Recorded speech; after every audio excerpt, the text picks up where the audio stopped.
don't see it.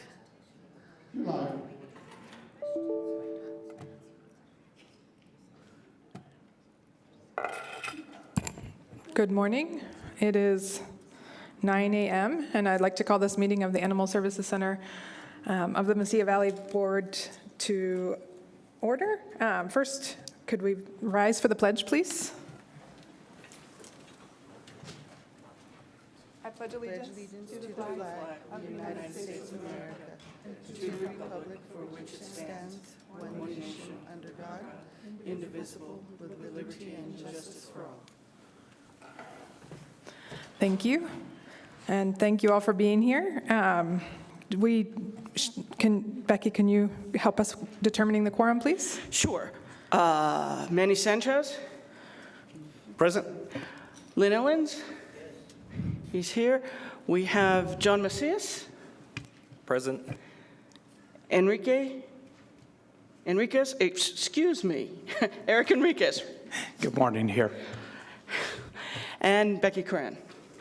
So we have a quorum. Thank you for that. Quorum. Thank you. And just a friendly reminder to those of you, I don't know how much you've been up here, Jonathan, but just so you know, only 3 red lights can be on at a time. So if you're noticing that there's any trouble with that, just so you know, someone has to turn off their red light at that time. So just as a friendly reminder of how this goes. Given quorum, I would request any changes to the agenda, and hearing none, I would entertain a motion to approve the agenda. I'll second the motion. So it's moved by Moved Commissioner by Ellens. Commissioner Ellens, seconded by Commissioner Sanchez. Any other questions or amendments? Okay, hearing none, please, I would ask that you call the vote, please.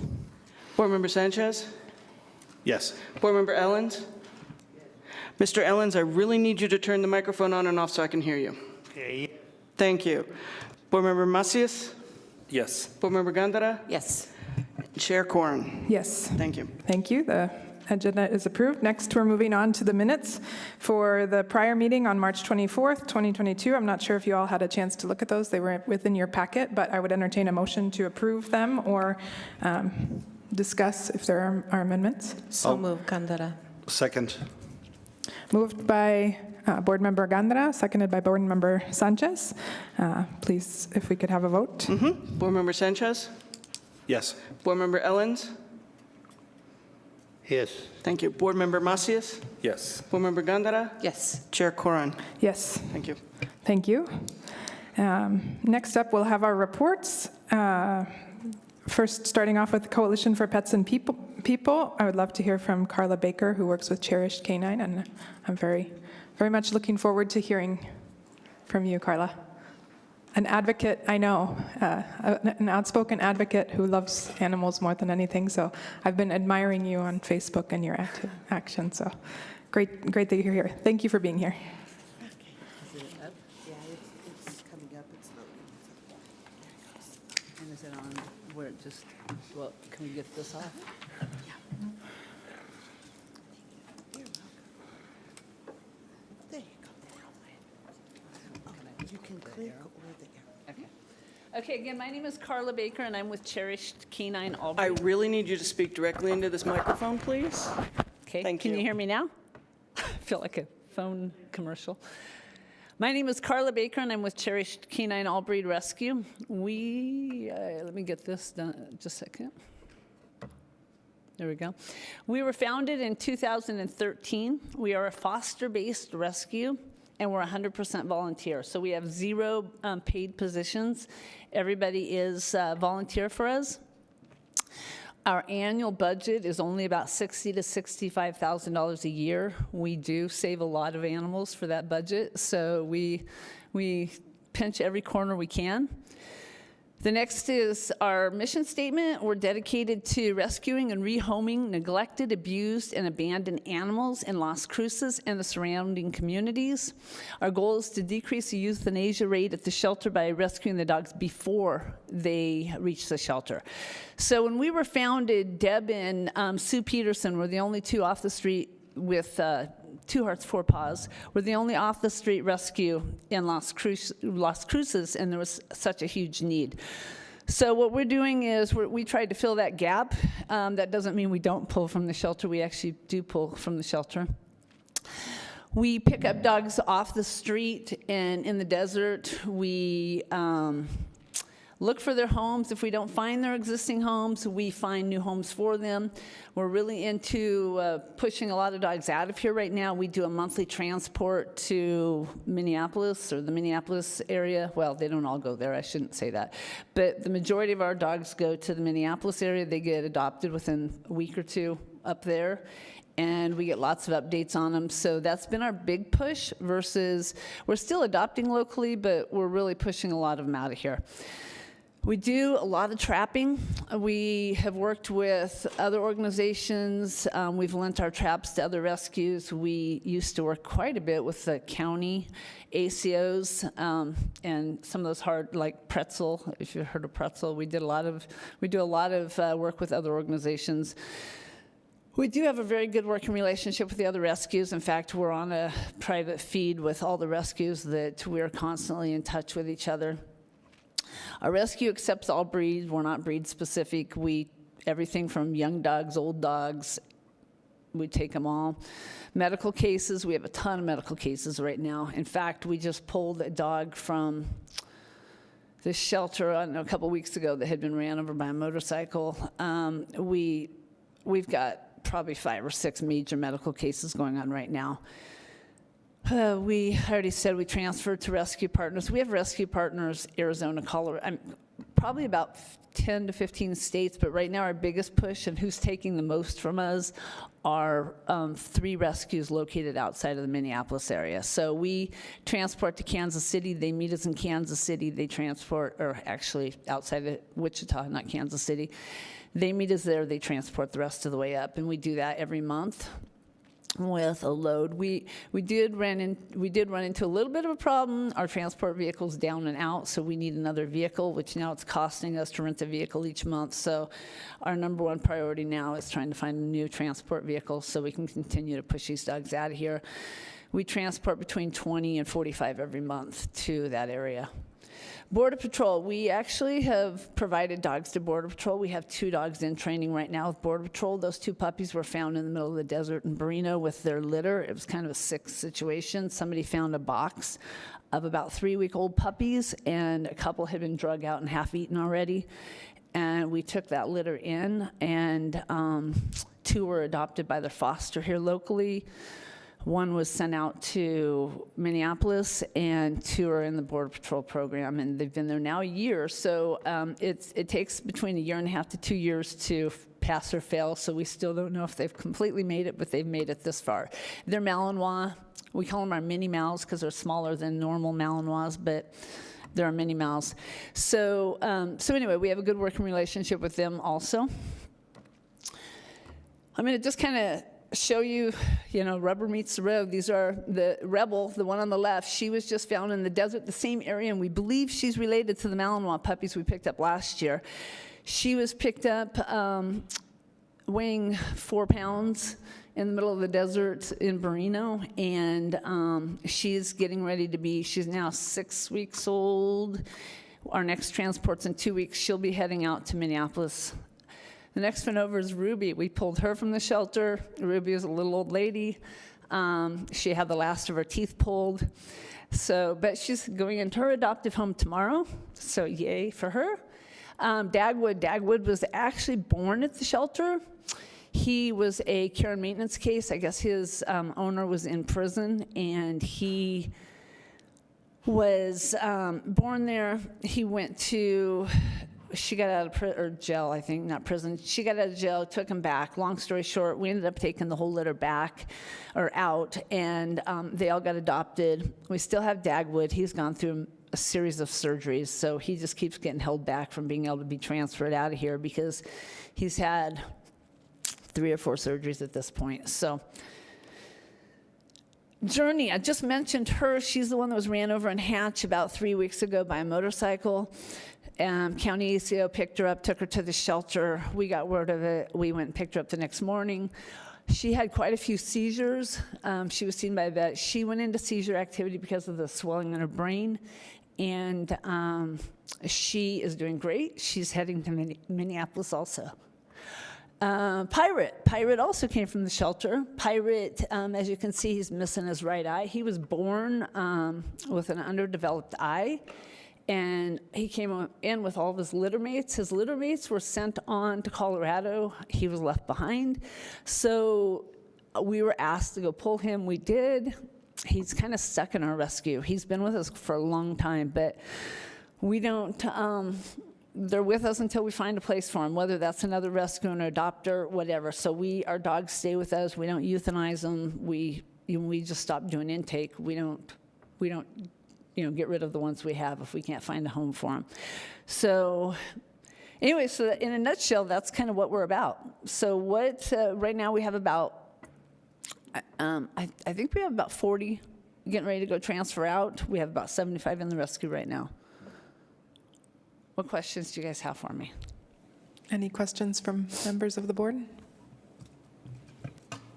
Madam Chair, Board Member Ellens, please. I've been to some of your events, and I think it's my understanding that all of your animals are under foster care. Yes, sir. We don't have a facility. Everyone You of our don't have animals- a facility. Correct. They all live with somebody. You said that you have a budget of about $65,000. Mm-hmm. What do you spend it on? Animal care. Over half of it goes to food, and the majority of the rest goes to the medical care of the dogs, vet care. This year we're getting slammed. We've had so many surgeries, and we're only in April.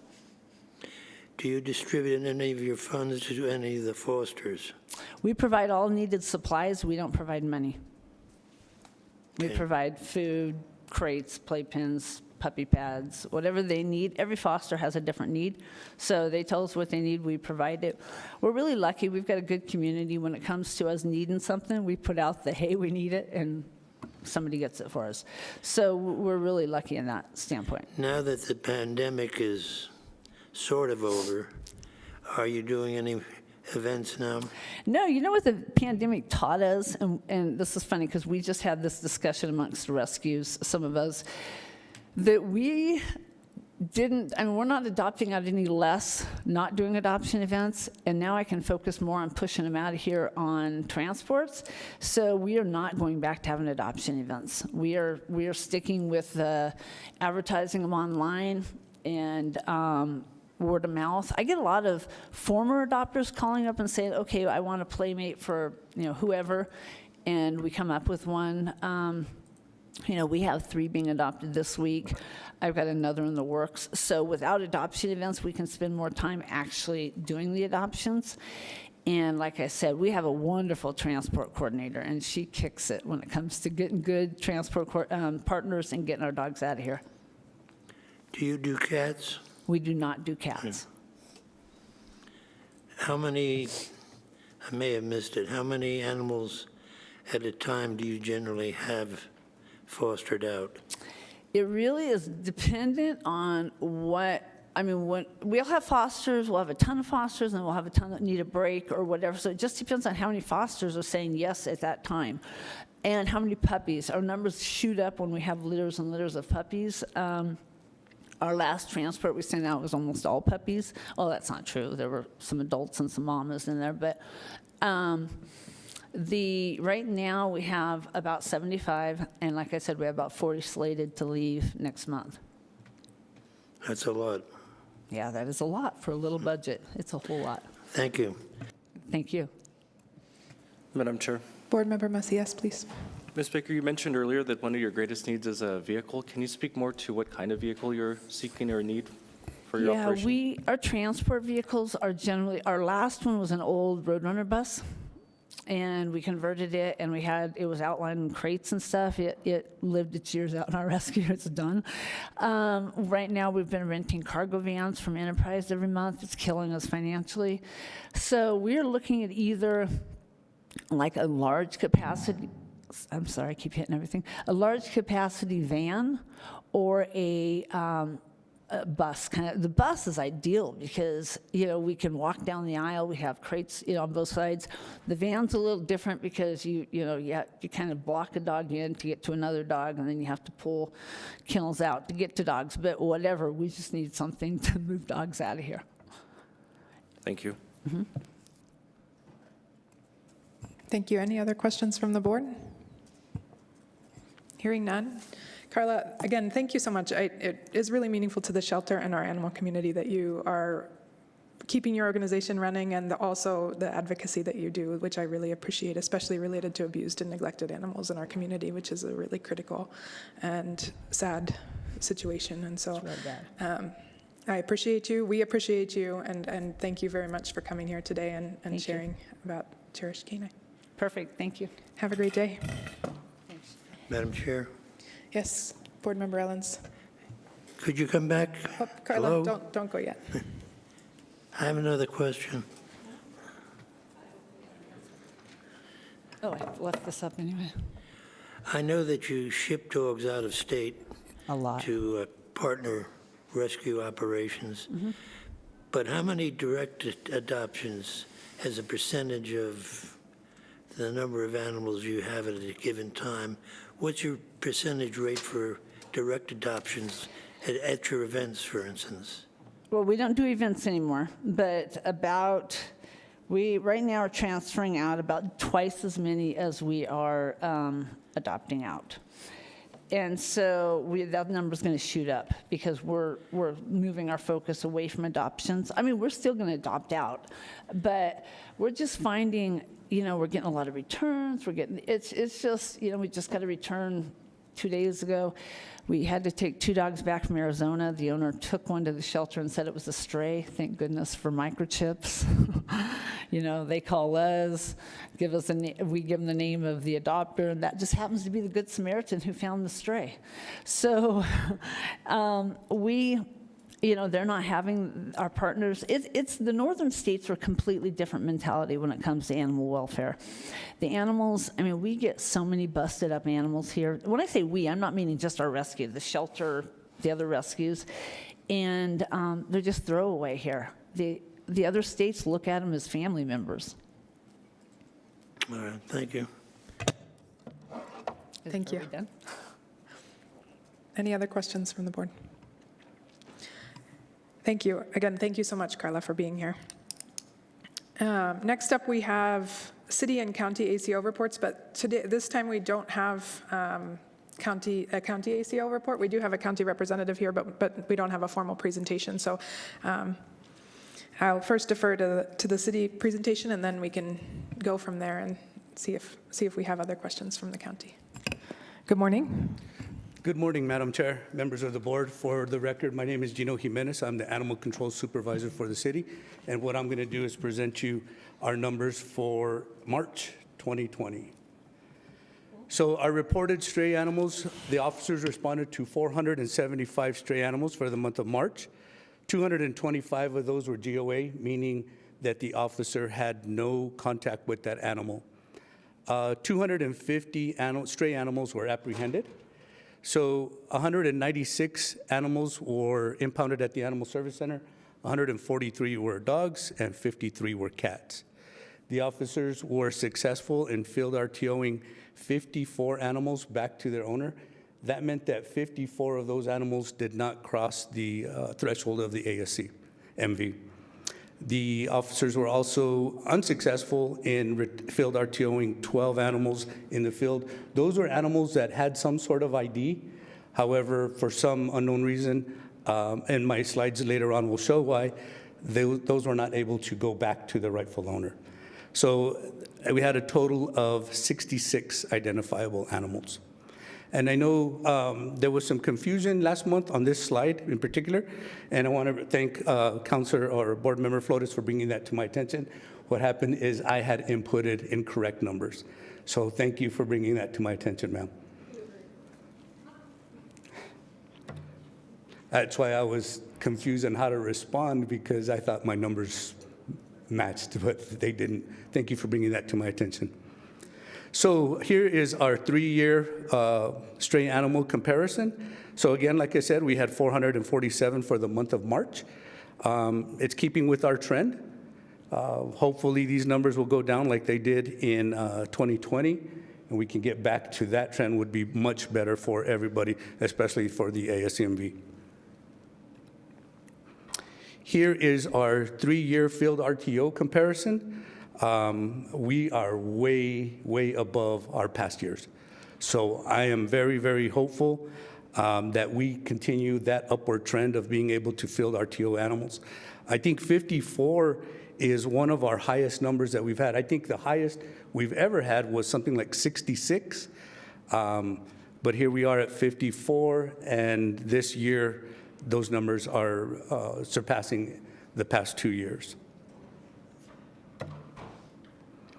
Here's a new slide that we just started last month. Is our community cat program. The green number shows the number of cats in traps that the officers have responded to, and the blue line graph is, excuse me, shows the number of community cats that we were able to release out in the field. Now, again, like I said in the past couple presentations, this is a new program, so I believe that the green numbers are going to exceed or way surpass the released cats because it is a new program. Eventually, I believe that those numbers are going to level out and we're going to be somewhere equal to or greater than. My next slide is reasons for owner releasing animals. We had 11 dogs that were owner released for aggression for either towards people and or other pets. We had 7 that were owner released because the owner could not care for them any longer. 2 for sick or injured, and 1 was a euthanasia request because that animal was sick and they could no longer care for it. Was elderly and they could no longer care for it. 3 for the owner was moving. The owners are moving into, 1 was to an apartment, new apartment complex where that landlord would not allow them to keep that type of dog in their facility. And the 1 was for a elderly gentleman that was being relocated to a retirement facility. We had 1 that was always escaping, and finally 1 where the owner claimed that they did not have time for. My next slide is the reasons that the officers were unable to field RTO identifiable animals back to their owner. 10 were for no contact by phone or at residence, and 1 was actually the wrong address. And we had 1 where the microchip was actually registered to a business, and it was after hours, so obviously there was no contact made there. That is my presentation. I will stand for any questions. Are there any? Board Member Ellens, please. On the chip that was registered to a business, you called after hours. No answer. Did you try to call during the day afterwards? No, Madam Chair, Board Member Ellens, no, sir.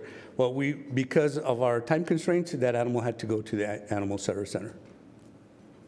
Okay. Any other questions from the board? Board Member Flores, please. Thank you. Well, just a comment, Gino. I think that those are your procedures that you did. You had to follow procedures, and that's why you didn't call back during working hours. As you said, there were time constraints, and that's just the regulations you follow. Correct? Yes, ma'am. Yeah. Absolutely. It wasn't as if you said, "Okay, too bad." Go home. Okay. Yeah. No. And Madam Chair, Board Member Flores, and that's a good comment there. The officers try the best that they can with what they can. And, of course, policy dictates what we do. But also, if there's nobody there, there's nobody there. You're welcome. Thank you, Board Member Flores. Are there any other questions from the board? Hearing none, thank you. Supervisor Jimenez, as always, thank you for presenting. And You're welcome. And sharing that. Next up, we have a report from the shelter. Dr. Haddon, please come on up. And okay, dear board members, Mr. Thacker Director Thacker couldn't be here today, and I know that Dr. Haddon is out of her boss veterinary status and presenting, so I would ask that you give her an ear. Madam Chair. Board Member Ellens. Are we not going to hear from the county? No, the county, we don't have a presentation from the county, so. Madam Chair? Oh, okay, we do. We are in the process of getting that. My apologies. We're in the process of doing that. Mr. Macias has it, and Okay. we're getting it passed around, so hopefully we will have the presentation, but we might need to push it a little bit. Okay, on our agenda. let's let Dr. Haddon get over, don't worry, well, it's all good. We will hear from the county then afterwards, so.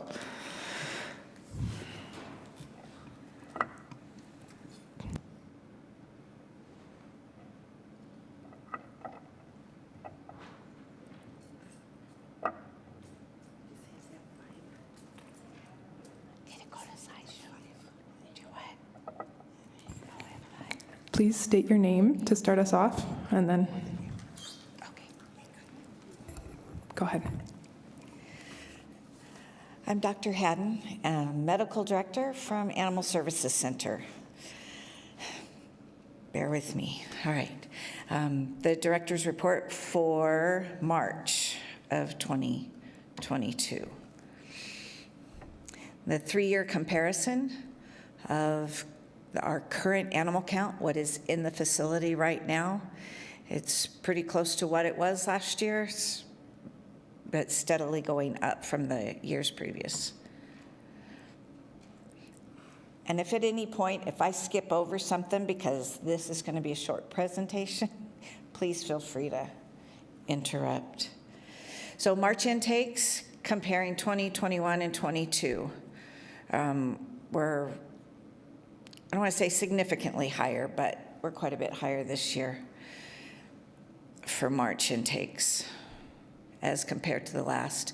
And at 645, that's about 20.8 animals a day in March that we're taking in. These are our transfers for a total of 200. The highest, the ones that take the most, everyone is important. I want to be sure and emphasize that, even the folks that will take one.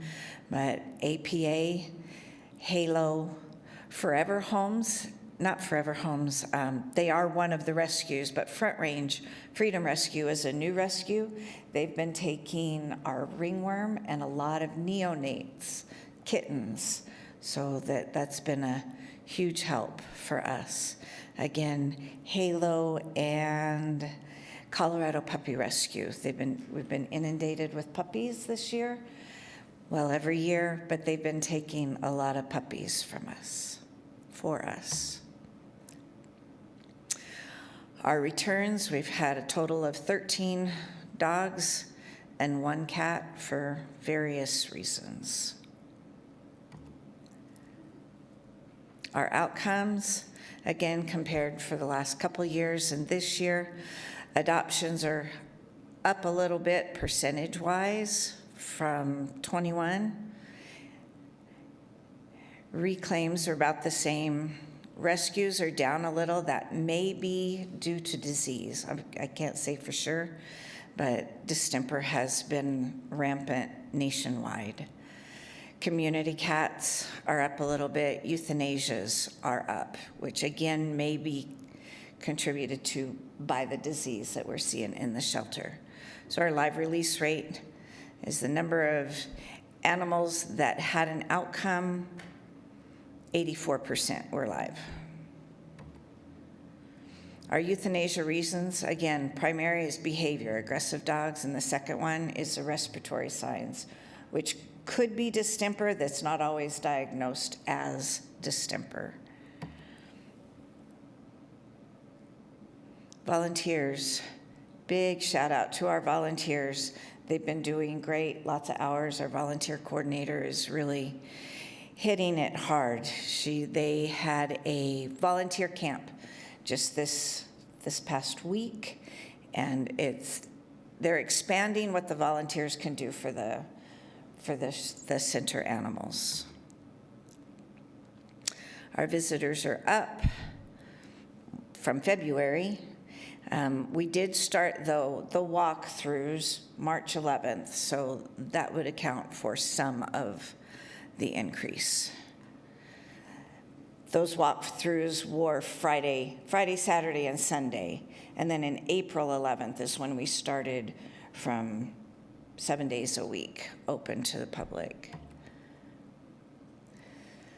So the adoptions, we split it up between appointments and the walkthroughs. The appointments we still have, they're not required, but if somebody wants an appointment, we'll make an appointment. The appointments that were kept were 92% of the appointments made. The finalized adoptions from those appointments was 47%. The March walk-ins, we track them by groups rather than individuals. We had 127 groups, which is roughly 13 a day. We had 27 adoptions from the walk-ins, and that's 24% of the walk-in groups ended up with a final adoption. So comparatively speaking, we had 47% adoptions from the appointments to only 24% of the walk-ins. Our website views are going up. Facebook views are going up also. I had asked the question at June, August, and October, it'd be interesting to see what we were posting that made the views go up. I thought of that late last night, so maybe next time. These are our pets of the week, Blue and Patricia. And there's questions somewhere. So anyone have any questions? Thank you very much, Dr. Haddon. That was great. Steady hands and with the animals and with us, so I appreciate that. Any questions from the board? Board Member Gandara, please. Thank you, Chair Corin. Thank you, Dr. Hayden, for your work. Always very grateful and appreciative for everything that you do for the center. I wanted to ask about the groups. Now, are those appointments, and are you scheduling them at certain times? Or I don't understand why you would qualify it as a group. Okay, because the groups are in the walkthrough hours. So a family of 4 come in. Instead of counting it as 4 individuals, it's one group. And those are not by appointment. Okay. Not in that statistic. It's the walk-in groups are just that, just walk-ins, folks that come through on our hours that we're open to walk through. Did that answer your question? It does. Okay. Thank you. I appreciate that. And I had, as soon as you put up the Facebook and the web, I'm like, I wonder what's going on that makes it, are you saying every week you're going to post several things related to that, or having events or something? Because Facebook, the algorithm is very interesting, right? You have to be doing it regularly to see really right. a good... I thought we'd get... I always say we will do, and it's never me. It's everyone else. They all do it.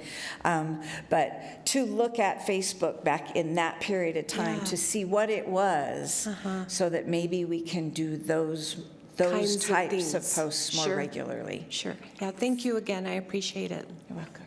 Thanks, Chair Kren. Thank you, Board Member Gandara. Any other questions from the board? No? Hearing none. Thank you, Dr. Haddon. Great job. The pressure's off. Okay. For at least 10 minutes. Okay. Next up, I think we do have a county ACO report now. Yes? Madam Chair, it should have been copied to the server is what I heard. I don't know if we need to refresh this folder. Okay. You might, yeah. No, let me see which one. I think, yeah, if you click that little refresh in the top right-hand bar there, This one. What is it called? perhaps. Gentlemen, it's the one in the furthest down, JPA report, March. Oh, okay. Okay. All right. Let's see. Maybe you could do slideshow at 5. I'll hit slideshow again. Come over here. All right, good morning. Please state your name. Thank you for coming out and presenting. Good morning, Madam Chair, board members. My name is Jesus Friday. I'm the lead officer for the Doña Ana Codes Enforcement. I'm going to be stepping in for my lead ward.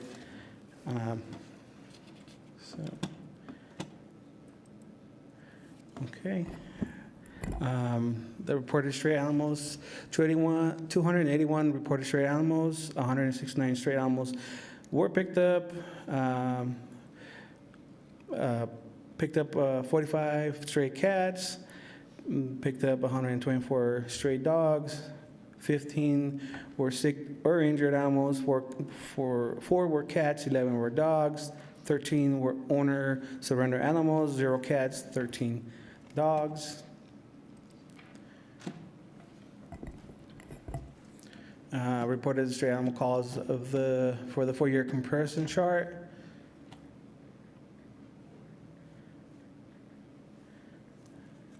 And this seems, so far, in March, we have 281 animal or stray animal calls, which seems like it is growing a little bit, unfortunately, from the other years. Or actually, no, we're actually going a little bit lower from what we were in 2021, 2020. And 2019, so we're down by a little bit. So the 4-year field return to owner or RTO comparison chart. And so far, since from March, we have returned 33 animals, and it is going up since the beginning of the year. So it has been increasing the RTOs. And then additional animals picked up. We had 0 cats surrendered. Owner surrenders, we had 13. Sick and injured, we had 15. 1 welfare hold animal. 0 neglect or abuse or cruelty. 3 shelter quarantines. 5 home quarantines. Actually, we have 4 three court hold quarantine cases, and then live evidence. Currently, we have 4, and they're pending court tomorrow for those 4 animals that we're holding for evidence. And we had 0 rabies submissions so far.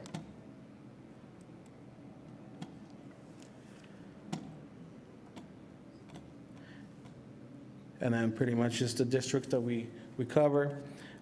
District 1, Hatch, Raiden Springs, Oregon. District 3, District 4, Mesilla. District 5, Anthony, and District 7, Chaparral.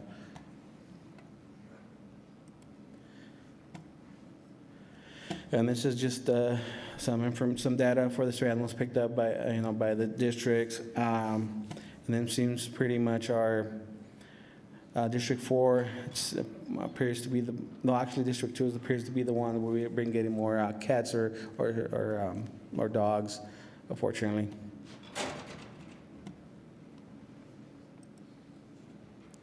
And here's just a graph for the stray cats picked up, the same by the geo districts. And it seems like it's the same District 2 is the one that we've been having more of a stray cat issue. And then the stray dogs also. It appears to be actually District 3 for the stray dogs that we've been having issues with. We had 13 animals released to owner, 13 animals reasons, 2 for aggressive, 2 for vicious, 7 were for unable to care, 1 was for injured, and the other one was for euthanasia request. Any questions?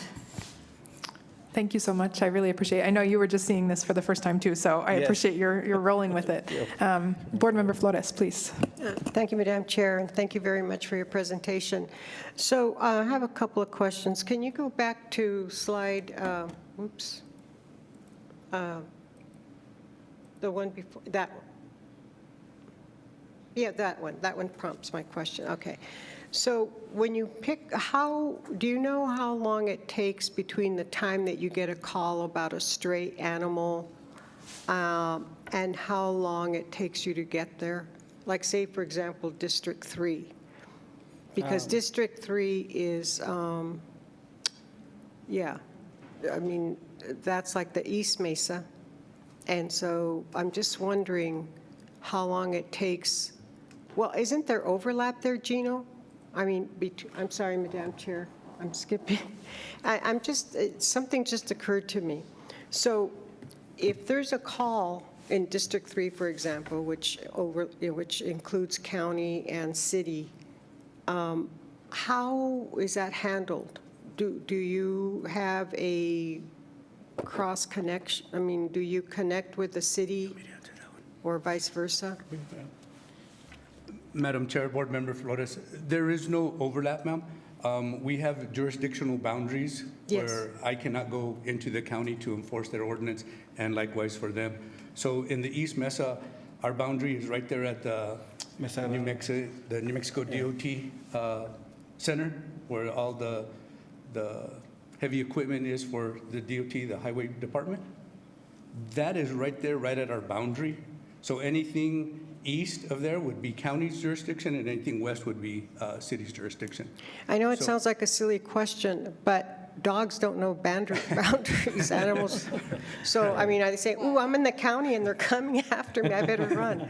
So I'm just wondering, because it seems like, and I know, Gino, that Mr. Jimenez, Officer Jimenez, you have commented that, and so has Mary Lou's not here today, Officer Ward have reported that many times by the time you get to the strays, they're gone. And I'm wondering if they've crossed over, I don't know. I'm just wondering whether there's any coordination there, that's all. And ma'am, on that, the city and county have a very good working relationship. So for example, if the dog primarily comes as a city call, however, it runs into the county, we have like a chase radius of 5 miles. Oh, meaning okay. we can go into the county, but we do give the county officers a courtesy call to let them know that we are in their jurisdiction, what we're trying to do. That way we don't step on toes. And in case we need assistance, because the county officers are gonna know their jurisdiction better than we do, and vice versa. Right. And so whenever they're chasing an animal into the city, they also give us that courtesy call, and we'll try to go help them the best we can so that that animal can be captured or Okay. impounded. Thank you very much. And I do have another question. And maybe for the two of you, actually, how do you have the same standards of distinguishing between a vicious dog and an aggressive dog?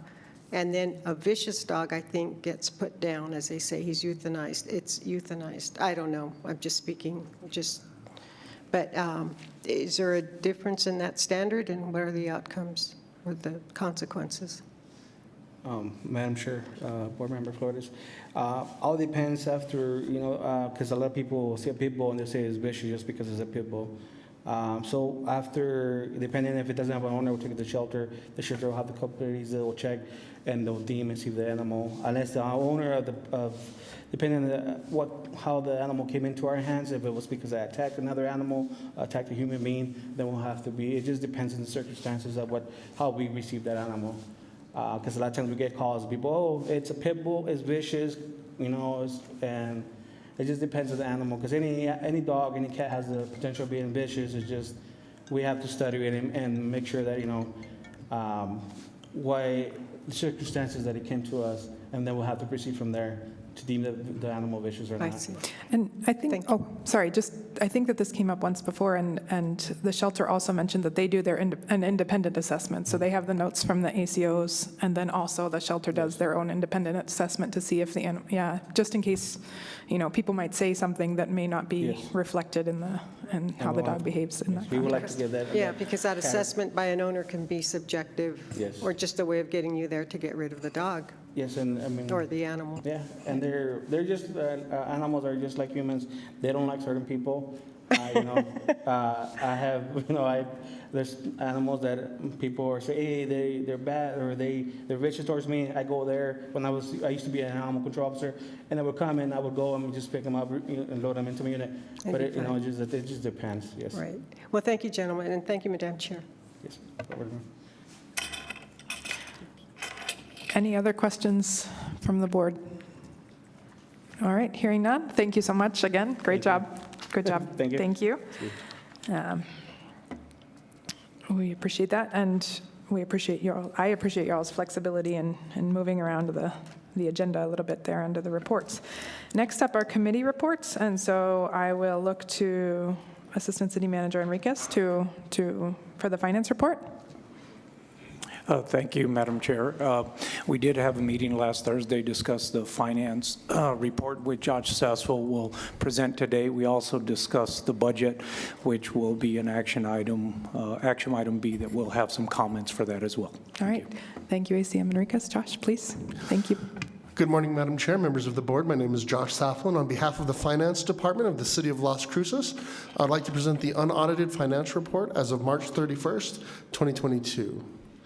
So to start with, looking at our statement of net positions, we're showing in the general fund cash of $1,165,878.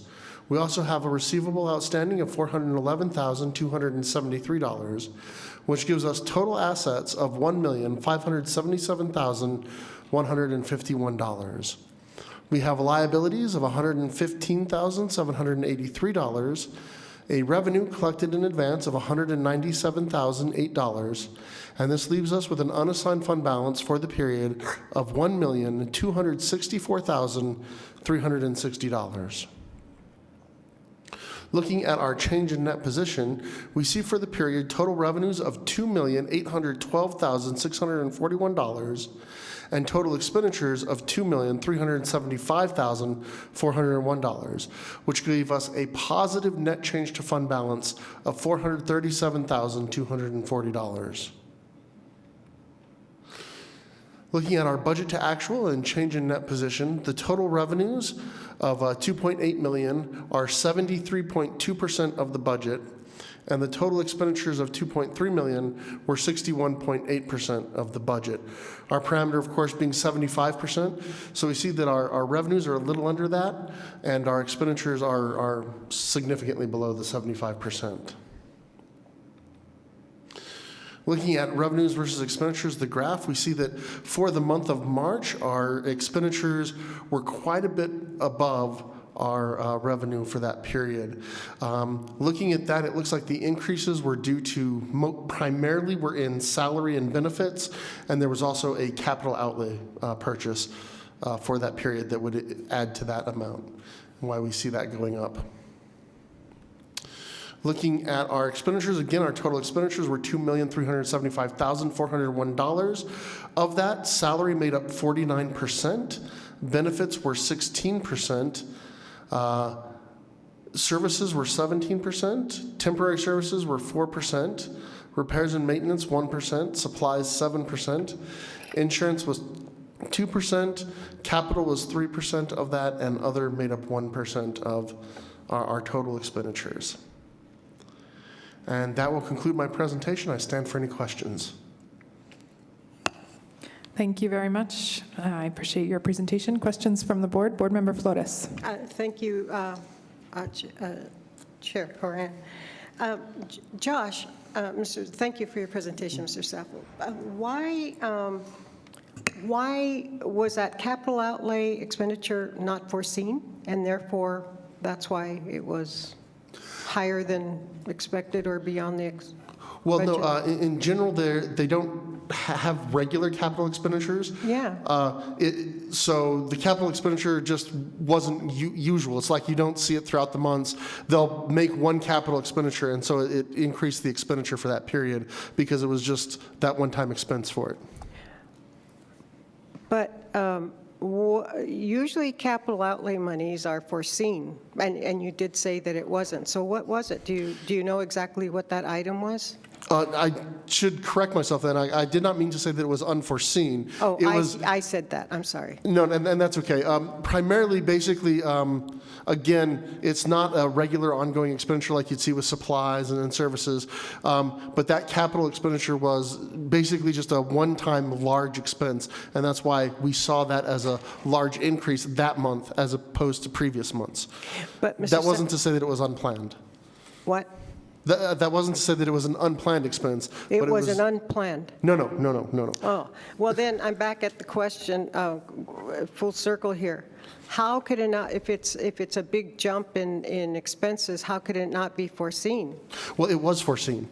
Well, Madam Chair, if I wouldn't mind, maybe I'm wrong when I say this. It's part We of the, have our MIT expert here. well, I think it was part of the budget, the approved budget. However, because there was that one-time jump comparatively to the previous months, it was just a one-time hit, so it wasn't a recurring cost. And I think that's what Josh is saying, is that the reason for that jump compared to, if you wouldn't mind going back to the previous, that slide. But my question remains, why did it go up? Does anybody know? Yeah, because it was that I mean, you're explaining what it was, but not what it was. What was it for? It was for, oh, okay. I mean, if it was a capital expense and it was part of the approved budget, but I don't know what it was for. It couldn't have been approved because it was higher than expected. No, I'm sorry. Sorry, go. No, I So said it could have been? So the expenditures would have been part of the approved budget, and the capital expenditure would be part of the approved budget. It's just noticed that when you look at the graph on the screen, it's just we had that jump from about 250,000 to 440,000. And so it was just a one-time expense that hit during the month, which is why we had that jump in. So it's not a recurring cost. It was just a one-time expenditure, which was expected in the calendar year.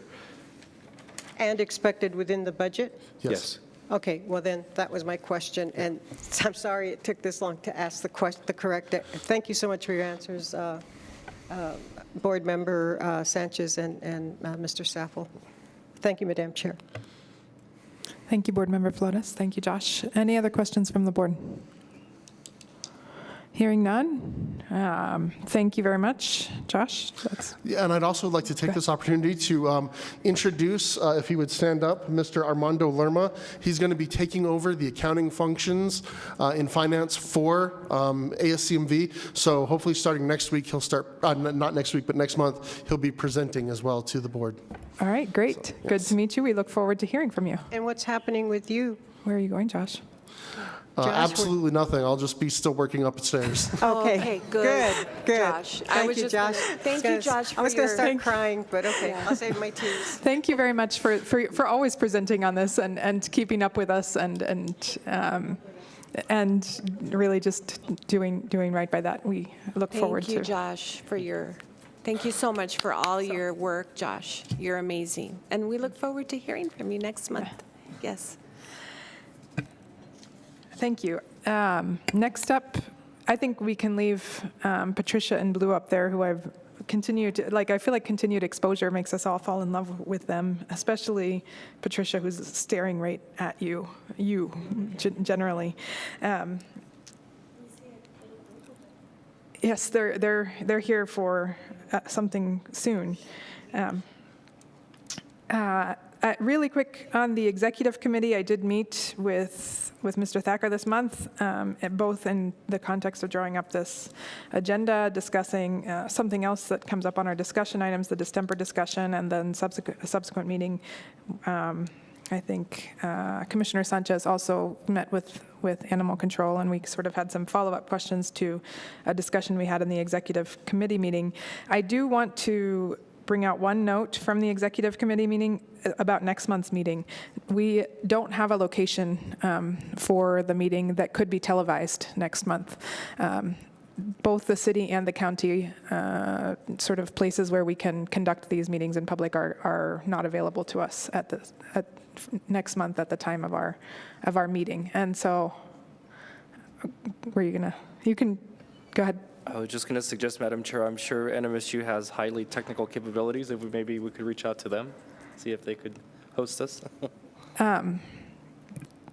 I don't know if that's possible, but I think the only place I know of at NMSU that can broadcast TV is actually the Regents Room, so that seems like it's probably an ask beyond what we would normally do. But we did actually talk with both the folks, the city clerk, the city attorney, and the folks at the county about possible locations, and it seems like the only option that we have that we know that we could count on for the next meeting is or one of the conference rooms here at the city, and that would mean that we would have to record it audio but not visual, and then that would be what would be posted on YouTube. So there are a couple options before us. One of them is doing that, which would maintain our public meeting. Were you going to say something, ACM Enriquez? Madam Chair, I was just going to say we can reach out to NMSU, and also I don't know if you wanted to change the date, if that's another option of the board deciding to change the date when this chambers would be available. Changing the date is another option. We sort of discussed this a little bit, and I look a little bit to Bernice as she's been trying to work all of these angles of trying to change the date, find another option. My sense was not that there were an abundance of times that overlapped with a similar time as our meeting now. That is Thursday morning. So then it becomes sort of a matter of if we can make quorum, who all can be here, and what the context is. So I guess I'm deferring to you all to see what would the pleasure of the board be, given that the option that we have now is have the meeting in a smaller space that would result in not being televised in the same capacity, but could be posted afterwards. Canceling the meeting, or we can look at moving the meeting, but that I really do have concerns for quorum and availability of spaces that could overlap. So, Madam Chair, I think that I was counting the people here today, and we have a few more people here than usual. We do. It really fluctuates. It fluctuates depending on a whole bunch of things. So if you keep a small agenda and don't include a lot of, no, I'm just kidding. I would suggest that we have it here and we have it in the ABC rooms or the B and C rooms, the ones that connect. The second floor? Yeah, the second floor. Bigger rooms? And we would fit there. Okay, and then we will work with Becky and Bernice and the tech folks for the city to record it and find a way to post it afterwards online. So I think Becky does that, or our tech people do that. I mean, record and post and all that. So I don't think that's a problem at all. And then we would keep it the same date because I don't know about the rest of the people in this room, but I think we're on the same boat where one thing changes, it has like, whoa, it's like, and for me, it's difficult, quite difficult. So I think that would be my recommendation. Thank you. Okay. So what I'm hearing is we have the meeting in a different venue that is still accessible. If it's possible that NMSU is an option, that would be great. I don't know that we've ever bridged that particular conversation before. And if not, then we can find a place here at the city at the same time to have the meeting. And still, the public will still be invited. There will still be public input. It will still be recorded, but there won't be a live broadcast as we usually have. Is that the will of the board or any other insights? Madam Chair, I'm open to either option. I think as Councilor Flores had noted, with all the varying meetings that we have across the month, it's definitely easier when we keep the same date, same time, because I have this time blocked off for this meeting. So like I said, I think if a venue here or somewhere else works, and it's perfectly fine. I'm acceptable to that. Okay, then hearing Madam Chair. Board Member Allens, please. I'm not enthusiastic about meeting at NMSU. I don't think the public by and large, would realize that we have changed the meeting site. They'll show up here, nobody will be here. So I would go with the room Upstairs. that's available here upstairs. So with luck, one of the rooms upstairs will be available for us. Yeah, So, I agree with this location, 700 North Main Street being the location. And it would just be, I think that parking isn't entirely easy at NMSU. Yeah. You have to get a parking permit and yada, yada, and get a map, yada, yada. So that's what I say, yada, yada. Thank you. Madam Chair, yes, please. one other suggestion could be LCPS and their boardroom. And they do have the abilities to stream. Okay. If it would just be, we would just need their support for their technical team. But Okay, then we'll look into that and follow up as a possibility. Not NMSU, and I tend to agree that that's not necessarily. So we will follow up and let you know, but we'll keep the meeting time and just continue the hustle to try to find a place to have it. But I would say, just as far as accessibility goes, the idea behind having this telecast is that it's more accessible. So that's the thing that we are kind of discounting in that. Go ahead, Board Member Allens. I have the same problem with the public school location as I do with NMSU. I don't know that the public would be aware that that's where we are. Okay. Well, we can allow, excuse me, Madam Chair. Please, if I Board may. Member Gandara. We can inform the public that there would be a change using our Facebook and our website and maybe use radio, but I mean, it is what it is. We can't be in here. So we're going to try really hard upstairs, but those rooms often are being used. So I'm not even sure that that could happen. And maybe Mr. Enriquez, while we are speaking to other agenda items, could find out if those rooms are available through his channels. I will be meeting with the Assistant Superintendent Roberto Lozano today, and I can speak to him about the possibility of meeting there. I know it's a change, it happens, but I think through our channels we should be able to notify the public in well enough time, right, with the change so that they understand. And we'll post signs up here where people need to go. And I do believe that staff has actually been working really hard to try to find a compromise. It just hasn't panned out yet. Please, Board Member Macias. Madam Chair, if just one last suggestion. Certainly, we can do our best efforts to outreach through whatever the venue for the meeting will be. But if our rules allow, could we perhaps at least hold the next meeting in a full virtual forum? No, we requested this actually, and it's not within. Special disposition available? No, there is no special disposition available. See you guys in the parking lot. Unfortunately, I wish that would be the ideal situation. Frankly, we could. So no, I agree that would be the ideal situation, but alas, the Open Meetings Act does not allow that for us. Okay, thank you. We'll continue the search to find a place, but maintain the time, not cancel the meeting. And that's all I have for the executive report. Next up, the facilities report. Board Member Gandara, please. Thank you, Madam Chair. We meet pretty early in the month, and so by the time this meeting we have lots of changes, but both Board Member Allens and I met with Director Clint Thacker, and we spoke initially about the budget and the request for $2.1 million that would include the staff, more staff, and the TNR coordinator because of the new center coming online. Lots of discussion about the current center and the blacktop being redone and having to have that done first before we were allowing the public to come in to do those those walkthroughs to see the animals, and they were hoping that that would be done, and obviously it has been done.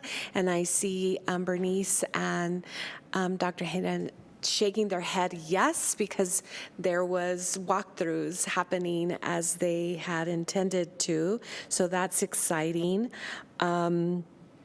There is some dialogue happening with the ASA architects to conduct an assessment related to the existing center and what it would take to have a top-of-the-line medical facility for our animals, especially because we had visioned having spade and neuter and all the other services for the public, and we're just not at that level and capacity. And so we are hopeful that ASA will come back with a proper assessment as to what to look forward to and the necessary changes, what it will cost, et cetera.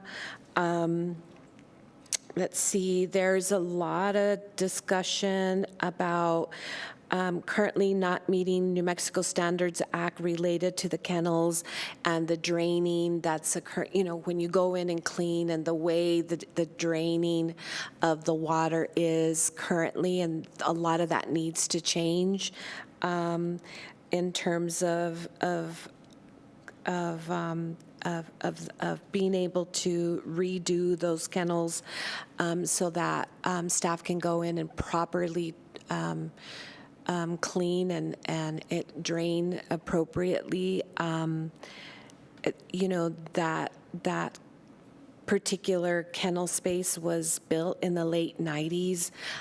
There's tile popping off. There's lots of different things that are happening related to that. And because Clint isn't here, actually, I think the day we met that afternoon, there was a meeting. So I don't know if Dr. Hayden might have some update, and if not, that's okay too.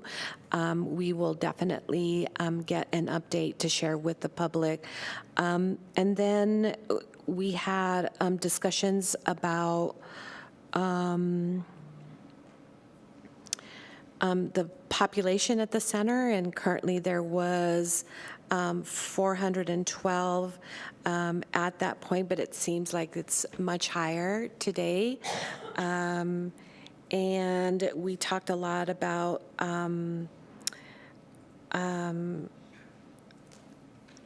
advertising and just sort of awareness building of what's occurring currently at the center with 101 Gold. I have here Donna Dollar. Is that from 101 Gold? Okay, yes. Obviously, I don't listen to 101 Gold, and I'm sort of like sorry about that. But, but there was a lot, maybe an interview of some sort. I'm not sure to occur there to just heighten people's realization that the center exists, the services that are available, and so on and so forth. So that concludes my. Update on facilities. Board Member Ellens, do you have anything else to add? That was a very thorough review. Well, thank you. I appreciate that. I was struggling, like, where are my notes? Because I don't remember. It's hard to remember when things happen earlier in the week early in the month unless I write it down. So thankfully, I brought my handy notebook. Thank you. Yes, Thank you, you're Board Member welcome. Gandara. Okay, that's closes our reports and presentations section of the agenda. Next up are our discussion items. First up, the Mutt and Meow Fest. So please come on up. And you all will notice that there are some promotional materials at your stations. We have some more to share, and they'll also be included with the minutes. But just as a note, please go ahead. Start with your name for the record, and go on.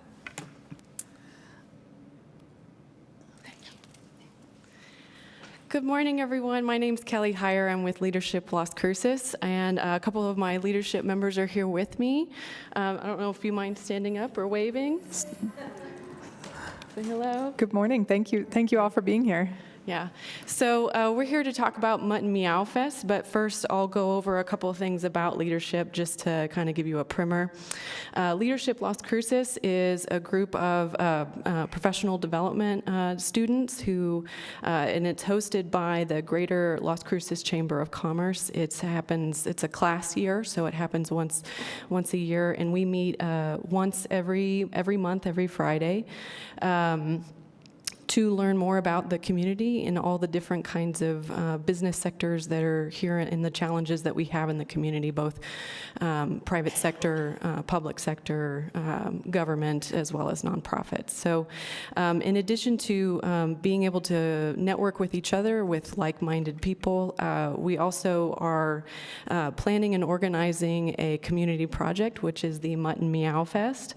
So each year, each class is tasked with coming up with their own community project, and this year we wanted to be able to help support and facilitate the Animal Services Center in Mesilla Valley.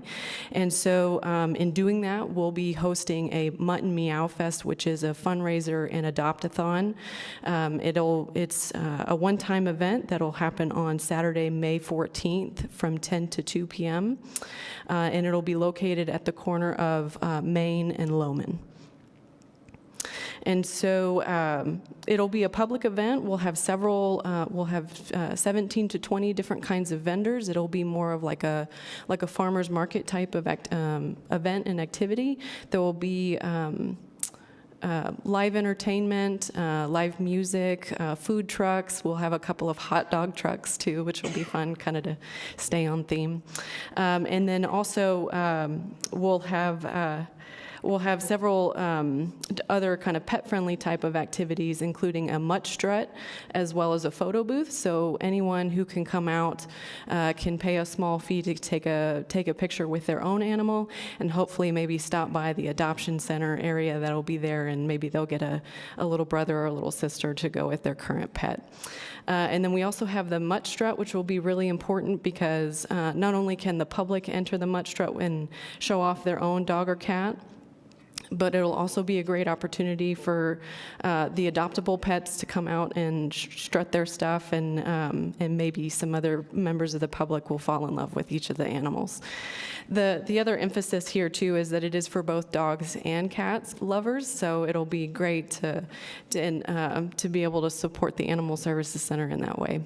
And to your point earlier about the facilities update, that's exactly kind of the point of the event, is to be able to support and really showcase the Animal Services Center and all of the services they have to offer to the public. So it'll be a really great opportunity for everyone to learn more about the Animal Services Center, maybe adopt an animal, and really just have a good time, have some fun, and maybe have a hot dog. So that's all I have today. I think, I don't know if anyone, did I cover everything?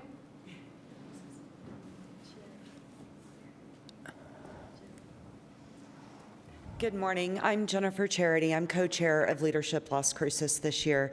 And Kelly did a great job going over everything. I would just like to say that we would love to see each and every one of you out there to support this class, with them supporting the Animal Services Center. They've done a heck of a job and have put a lot of time and effort into this to make this event possible. So we would love to see each and every one of you out there. Additionally, I will throw a little plug for Leadership Las Cruces. We are going to be wrapping up this class year, and we'll be graduating them in June. And shortly, we will be getting out applications for next year. So if there is any of you sitting up here on this panel, as well as out in the audience or watching, you are more than welcome to reach out to the Greater Las Cruces Chamber of Commerce or any of us to obtain an application to be a part of next year's class. But again, kudos to this year's class for putting together an amazing event and making this happen. Thank you for your time. Thank you so much. And I just want to say, first, I will be there. I don't know if I'll bring my dog. He doesn't clean up that nicely. He's a little scruffy. But we really look forward to joining you. And I would also, and I'm going to put up a little pitch, which may or may not be appropriate. I don't know. I'm new to this gig, so I'm going to try to test the limits of appropriateness. But I would like us to create a match from the board of our own sort of coffers for a donation. And so I will start that, and then I'll hit you all up individually offline to do that so that we can generate higher donations on that day. So I will commit to doing that, and I'll put you all on the spot later. So you expect a participatory call from me. Yes, thank you so much. We appreciate that. We're on it now. Yeah. Board member Macias, and then board member Ganda, please. I feel like, Yeah, Madam Chair, pending an amount, I will match. I won't be here that day, but I'm happy to support in any way I can leading up as well as monetarily. I meet your match. All right. I'm sorry, I won't be here either. I'll hit you up anyway. I have another commitment. I'll actually be in Taos, so if anybody wants to bring the dogs up there, well, can do it there. No, but yeah, but I'll definitely match. Thank you. Or even surpass what you want. Okay, bring it on. Councilor Gandra. there's all this Board member. competition happening. There's- This is exactly what I wanted. Thank you. Thank you so much, Kelly, Jennifer, and Leadership Las Cruces. I see Brandy, my friend over there. Hello. Thank you for being here and really highlighting the beautiful things that happen at the center. Often they don't get a lot of kudos, but they do wonderful, tireless work, and I very much appreciate that, and highlighting the animals there in hopes that we can get them out. You are in competition with the Primavera Fiesta that KidsCan is putting on, and they've asked me to I judge, so I'm going to do my very, very best to be out there, but I just want you to know that my gratitude to each and every one of you, but also it's in competition, unfortunately, with another activity event that I've been asked to be a part of. So thank you so much. Thank you, Madam Chair. Thank you. Thank you so much for presenting and coming today, and we'll be sure to share the information. And I'll be sure to look you all up shortly. Thank you again for being here, you all. And I think, I really appreciate you all coming and being here, because I think you've heard a lot about why this matters, and so what it means to support our shelter. And so it's really meaningful to all of us that you're putting that forward. So thank you. Okay, next up, if we could have this is a discussion item that has been identified by the shelter of sort of an up-and-coming issue, and we've had conversations with the ACOs and ACO supervisors regarding the prevalence of distemper, and so I invite Dr. Haddon up really quick to just sort of give an update and pitch some community buy-in and some critical thinking and reflecting on intakes and what's happening at the shelter. So thank you again, Dr. Haddon, for presenting.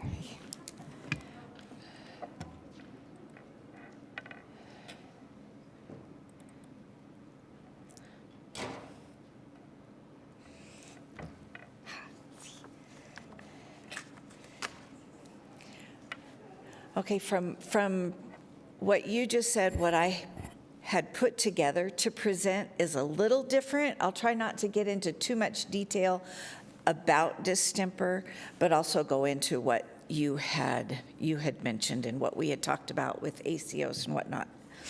So about distemper itself, canine distemper virus, there's many problems with it. Is one, the viral shedding, which is the period of time that it's contagious, is before the animals are sick and after they get better.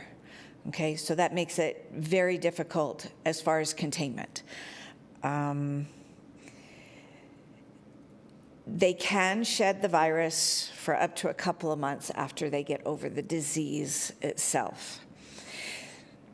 It presents in different organ functions. It can be in the skin, in the GI tract, stomach, intestines. It can be in the respiratory tract and in the nerves. So it can present many different ways, and it can look like kennel cough, the coughing. It can look like parvo, the enteritis, the gut upset, vomiting and diarrhea, and it can look like just dermatitis too. We've seen pustules in puppies. So it's hard to say what it is without testing. The virus itself is very similar to the measles virus, for what it's worth.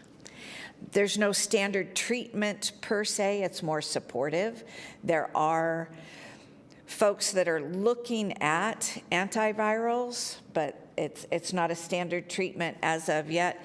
And again, the issue with treating it is the shedding, and you have to have the biosecurity so you're not putting the rest of the population at risk if you decide to treat.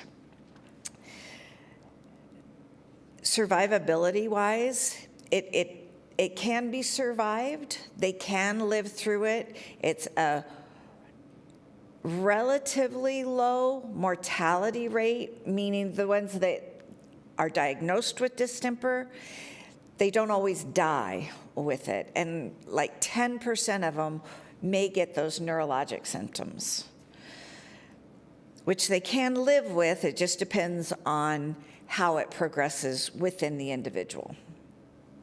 It does not, the virus itself does not survive in the environment. Like parvo is very difficult to kill. The distemper virus is relatively easy. Outside of the body, it lasts for minutes or hours. So it doesn't last in the environment. Transmission between the animals coughing, an animal coughing with distemper can throw it 5 feet. If they're sneezing, it can go 20 feet.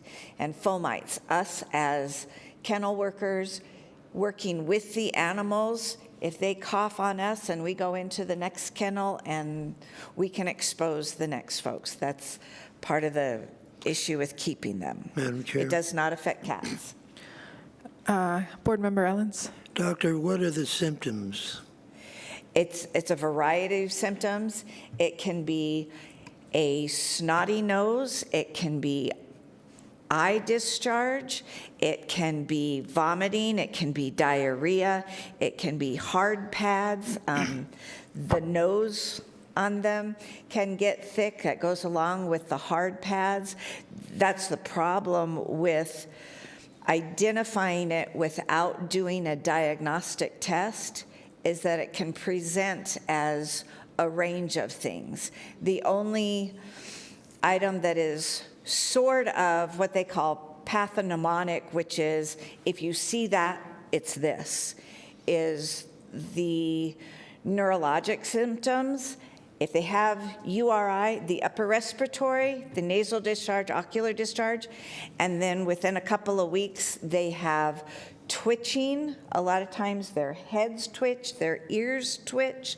When we see that, we call that distemper without testing. Because there's not very many other diseases that have that progression. Are some of these symptoms common to other canine diseases as well? Yes. And it's the combination of the ocular and nasal discharge can be respiratory disease. There's a wide range of organisms that can cause respiratory disease, most of which are treatable. That's why we're kind of focusing on the distemper, because the distemper, it's survivable, but the contagious, the infectious aspect of it is huge. It's huge.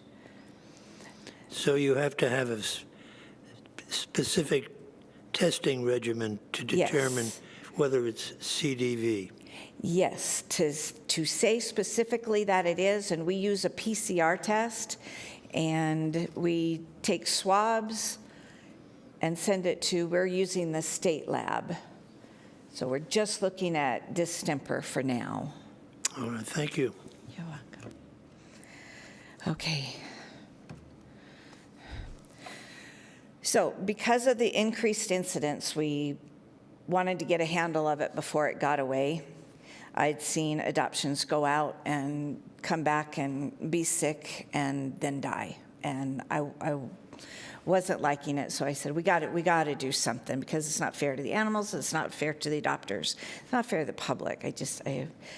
So we reached out to Dr. Cinda Crawford. She's with the shelter medicine program at University of Florida, which I am participating in the master's program, thanks to y'all. So I had listened to a couple of her presentations. She is known as the Distemper Guru. She helps shelters nationwide get through the distemper outbreaks. So right now, we had, well, when we spoke with her last week, we had 34 animals under treatment for respiratory. Now I'm talking just dogs right now. 34 animals were under treatment. We tested 15. 8 of those were positive for distemper. So it's roughly a 50%, which is really high.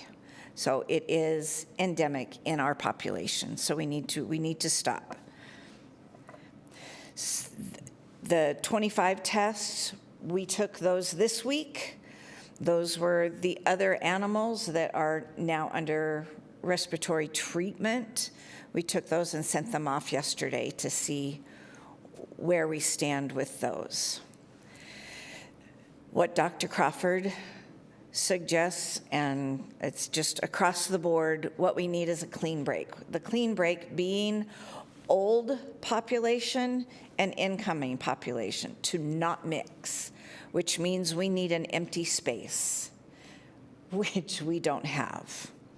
That's why we have asked ACOs, both city and county, to do what they can to decrease our intake just for a period of time so that we can get an empty space and be able to divide the population, keep the old population while we get that cleaned up so the new population isn't intermingling with them and getting exposed. We've asked for the, like I said, the decreased intake to no healthy strays to the best of their ability, and they've been very supportive of it as much as they can. No healthy strays unless they're aggressive. And we are going to try to put a hold on owner surrenders as our city and county so that owners aren't bringing animals in. Right now, we already do what we call a pre-intake vaccine, is we do a intake vaccine, the vaccines that they would typically get when they come in, and then they go home for 2 weeks, and then they come back and they get a second vaccine. That second time we had been having them intaked into the center. Right now we're going to try to see if we can have them hold on to them for a little longer, just to decrease the intake that we have. So Clint looked up the numbers. It's anywhere from 300 to 500 animals a year we've been getting as owner surrenders from city and county. So it's a significant number if we can do that. But of course, if the owners are adamant about, no, I've got to get rid of the animal right now, then obviously we'll take it. So, are there any questions? I'm trying to, about our plans. I would entertain questions from the board, but just really quickly to sort of give a bigger insight into the conversations that we had. Thank you, Dr. Haddon. I think that the reality is we have ordinances that require ACOs respond to calls. That's the basics of how our animal control ordinances work. I think a big part of reducing intake is and again, we're asking the community, in all of our problems, aren't humans the biggest problem actually instead of animals? But in this case, we're actually requesting folks to know what it means when they call about a stray, to know what the implications are of an ACO picking them up and potentially taking them to the shelter where we're having this distemper problem.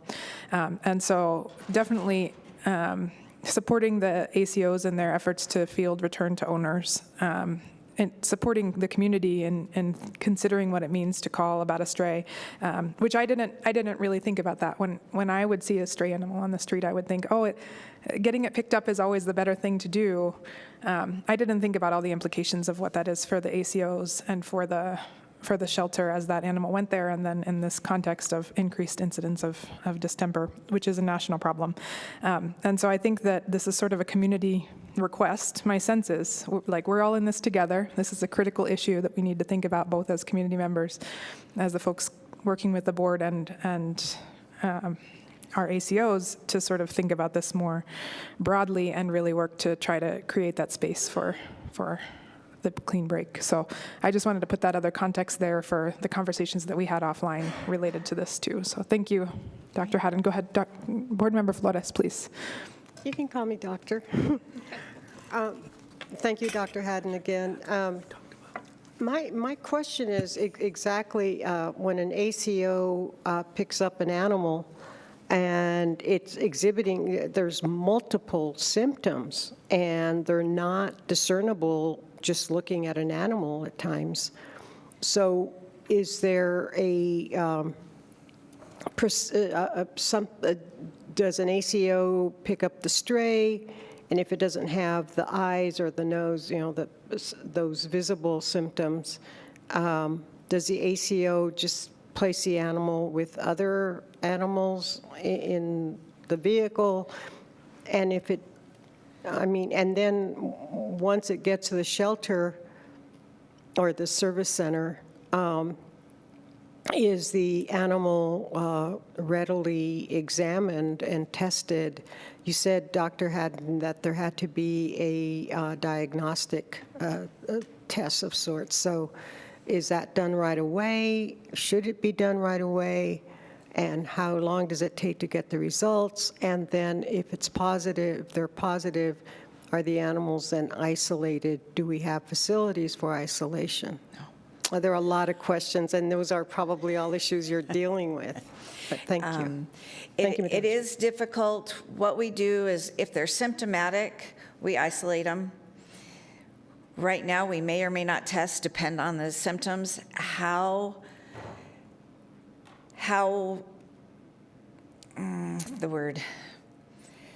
Confident we are that it's distemper. If we're pretty confident that it's distemper, at that time, because of the situation that we have right now, we have to put them down. For the general population, we don't have a place to separate them. And that's the problem. I can't take, we're doing the best we can with what we have, but we separate them. But again, when they come on the truck, even, like I said, they can be shedding the virus before they're sick. So it's everywhere, and it's not just an us problem, it is nationwide. Everyone is having more and more distemper. Last year, it was worse. It's just carrying on to this year. They don't know the reason behind it. Dr. Crawford thinks that maybe the vaccine isn't quite as efficient as it used to be because strains change over time. This strain that the vaccine is made from was back in the 60s. So we're dealing with a lot. We can't test everything unless we get about, just offhand, about 50 grand a month for me to test everything that comes in. And in the meantime, then, we have to hold them for 3 to 5 days to get the results, and those have to be separate from everybody. Excuse me. So, Dr. Haddon, given that it would be about $500,000 or more per year just to deal with the situation, the different levels, is there any foundation money or anything? I mean, it seems like that would have to that kind of money would have to come from a foundation, I think. What do I know? But has that been at all explored, or other sources of revenue for that? I haven't heard of any through the schooling and the teaching, and Dr. Crawford hadn't mentioned any. I was hoping to become part of I don't want to say a research, but a pilot program so that they could do our testing for us. I haven't found one yet.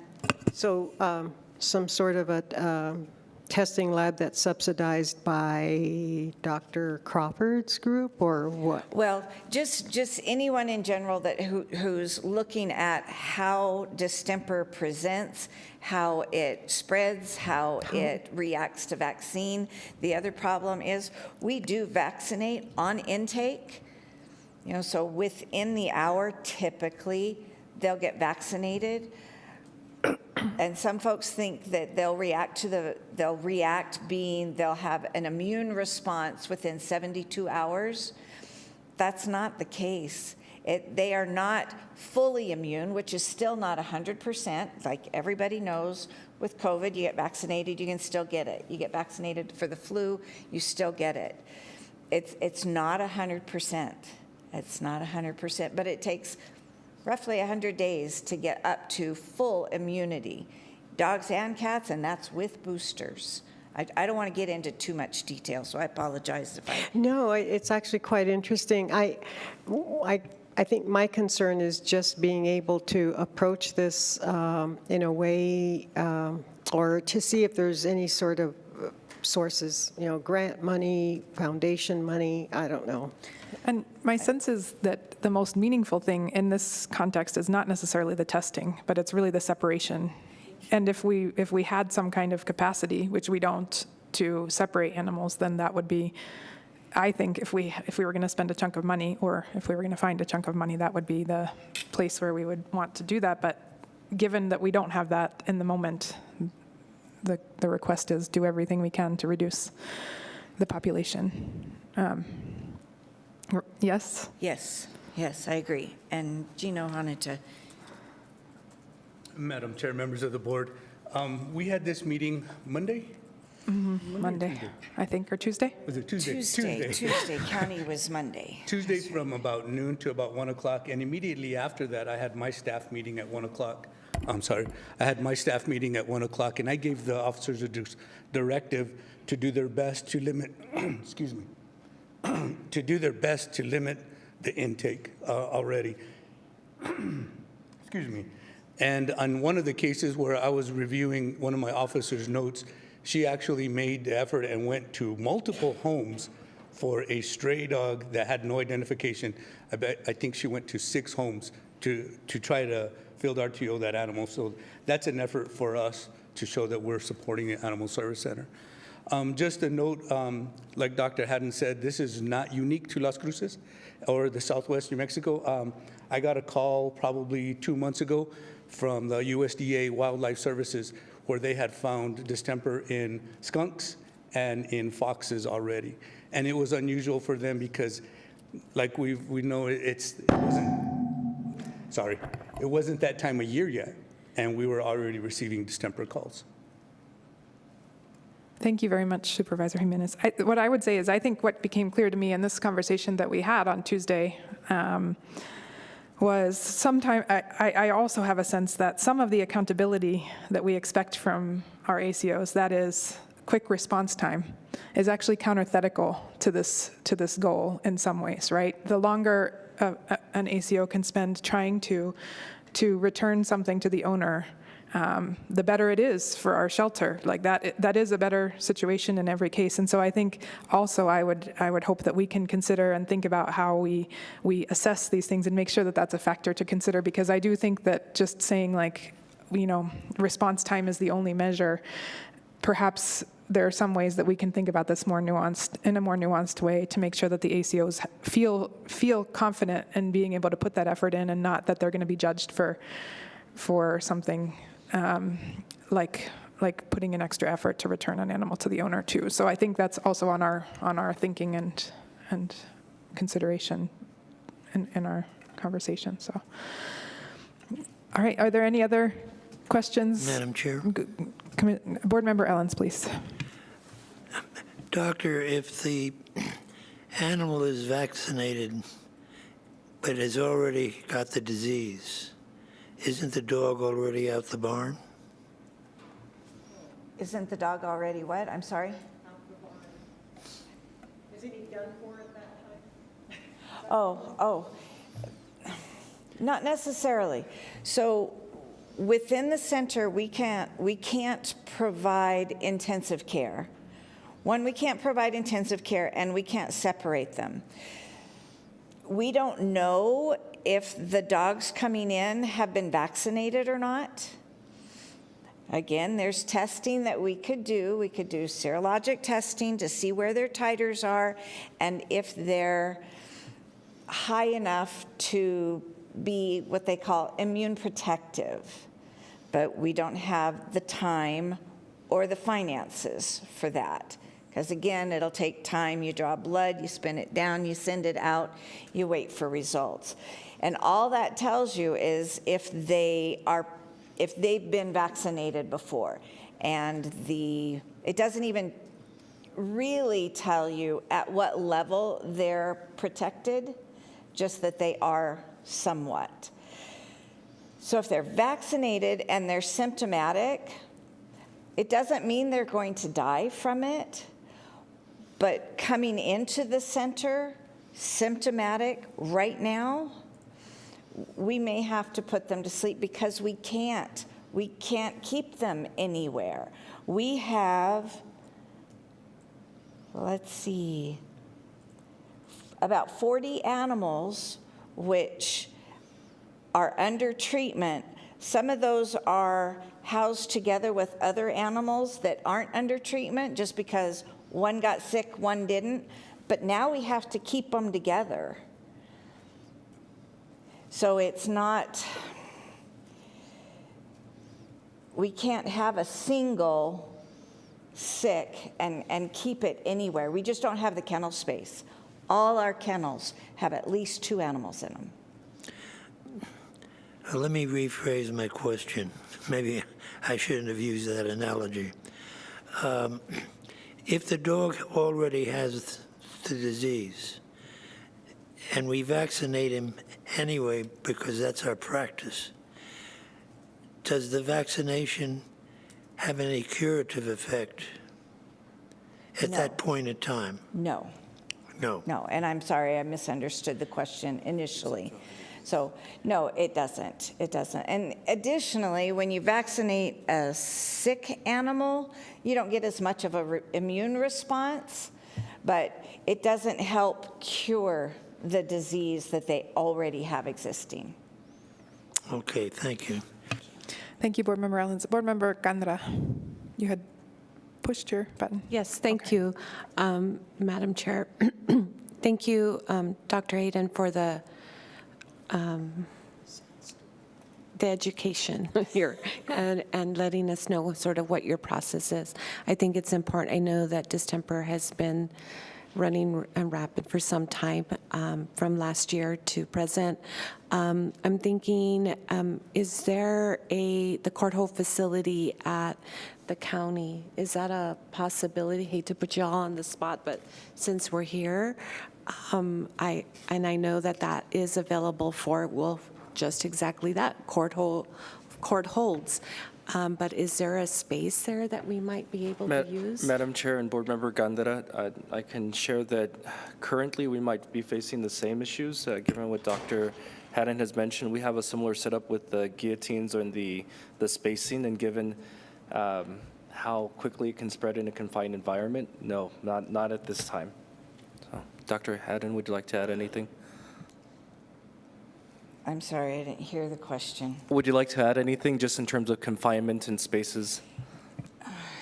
And the additional thing is the manpower, the personnel to take care of the animals. It would take a lot of oversight to bring in an inexperienced animal care person to take care of these, because they would not recognize fomites. They don't understand biosecurity. When we're examining animals at the center, I change gloves between every animal, and the kennel staff needs to also. And all it takes is one person to not, and it just goes and goes and goes. Mm-hmm. So it would be very difficult.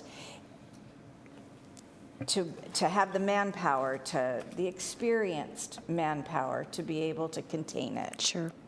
Thank you. Appreciate that. So how, with this, I see this as a small experiment, right, to get to aspiration of reduction of animals coming in, but how likely will we be able to do that? And what is the agreement between the ACOs and, I guess, the public, the center, in terms of, who are you bringing in, or what type of animal are you bringing in? Are they aggressive? I mean, how likely are we how successful will we be with this particular experiment? And I guess that's why it's an experiment, right? We're not sure. To me, every little bit helps. Okay. And ACOs have said they'll do what they can, and that's all we can ask for, because we know they have their set of restrictions as well. Gina? Madam Chair, members of the board, after our meeting on Tuesday, we had discussed a plan of what we were going to do.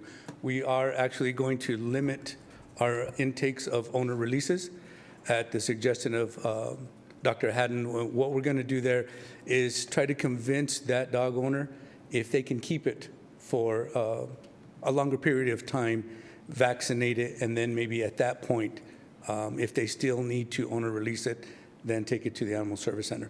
But at least it's going to go in with at least a first vaccine. For stray animals, as you know from my report, we catch maybe 50% of our stray animals. So of that 50%, we're going to make more of an effort to field RTO, for that example that I gave earlier, where the officer went to more homes than we typically do. So we're going to attempt to do everything we can to limit our intake during these next 2 months. Clint asked us to start May 1st. Like I said, we've already started on Tuesday. I thought it was important enough that I've experienced distemper before at the shelter that I worked at in Silver City, and it spread through there like wildfire. So I understand what the challenges are that the ASCMV is going through right now.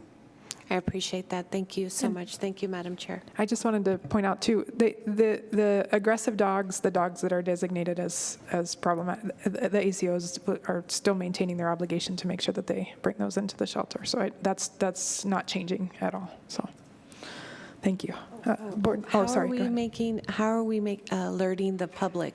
I know this is a good start, but I really feel there needs to be education to the public related to this, and how are we doing that? There's a plan to do a press release. Clint has it started. I think we're going to work with our grant writer and then submit it to the city and county. I don't know the specifics of how it's going to get put together, but I have already been forewarned they're going to want to talk to me because Clint is out. Timing is everything. But yes, a press release will go out within the next day or two, is my understanding. Thank you, Dr. Hayden. And I would also recommend that we do radio spots using your Facebook, your website, to just inform the public about distemper and sort of some of the things, the education that you provided today, I think, without getting into great detail in the weeds so much. But also, I just feel it's important that we're communicating with the public as much as we can about this, also educating, bringing awareness about the issue and what exactly we're trying to do. And I'm thinking bringing in the other animal advocates, because if you're asking folks to keep the animals just a little longer, that might pose a different set of issues and problems. And so if there could be some support for these individuals that are struggling with their animals for various reasons, financial, medical, and the like, I think those are also important. So really asking our supportive groups to help in this endeavor would be, I think, Right. another important aspect. Right. And we will post on the webpage and the Facebook page. We'll have our writer write things, because she writes really well, and get the information out there. Of course, we just had a vaccine clinic We do intend on doing more, and vaccine is a big part of the control in the community. For sure. So, but yes, we and will bringing do information to the city. Well, I know that Jennifer every Monday does her little spill on the animals, and this would be something that we could also include. And Bernice will help me make sure that happens. Okay. Thank you. Perfect. Thank you, Madam Chair. Thank you. Board Member Macias and then Board Member Sanchez, please. Madam Chair and Board Member Gandara, I wanted to also share that as part of the preliminary discussions that led up to this, there was also a potential evaluation of using the news site that we hope will be coming online here in September. However, it's not currently at a state where it could hold anything even temporarily, and then also given the fomite concern, it kind of takes it out of potential running. The second thing is, at the county, we stand at the ready to be able to amplify the messaging through our PIO office. We would be happy to do that so that we get on the same page and we push out the same message. I do think this is also a good reminder to those people out there that choose to take on a pet as a part of their family and to truly embrace it as a part of their family, and the needs for vaccination, the needs for the well-being and keeping of those pets. I know in my household, we've made a commitment to only adopt adult pets because they seem to be left by the wayside so often. But we make a big commitment because we understand the responsibility, even when we have been financially strained. So I think that's something else that we need to push out into the community in terms of ownership and working hand in hand in conjunction with potential vaccination clinics that can come up. The only thing I would ask from the vaccine perspective is I've seen in other communities that they have trained volunteers, given that it's not intramuscular injection, if I'm correct, right? It's nasal. No, it's not. And so I'm not sure if we could maybe train some of volunteers to help with the deployment of that in the community, maybe deputize some of those leadership Las Cruces members. But I'm just thinking outside the box because this is something that we're seeing is coming up as a big issue, not unsimilar to what we're seeing with the pandemic for the humans here. So just some thoughts. Right. Yeah, if we can provide, our vaccine clinics have been more in a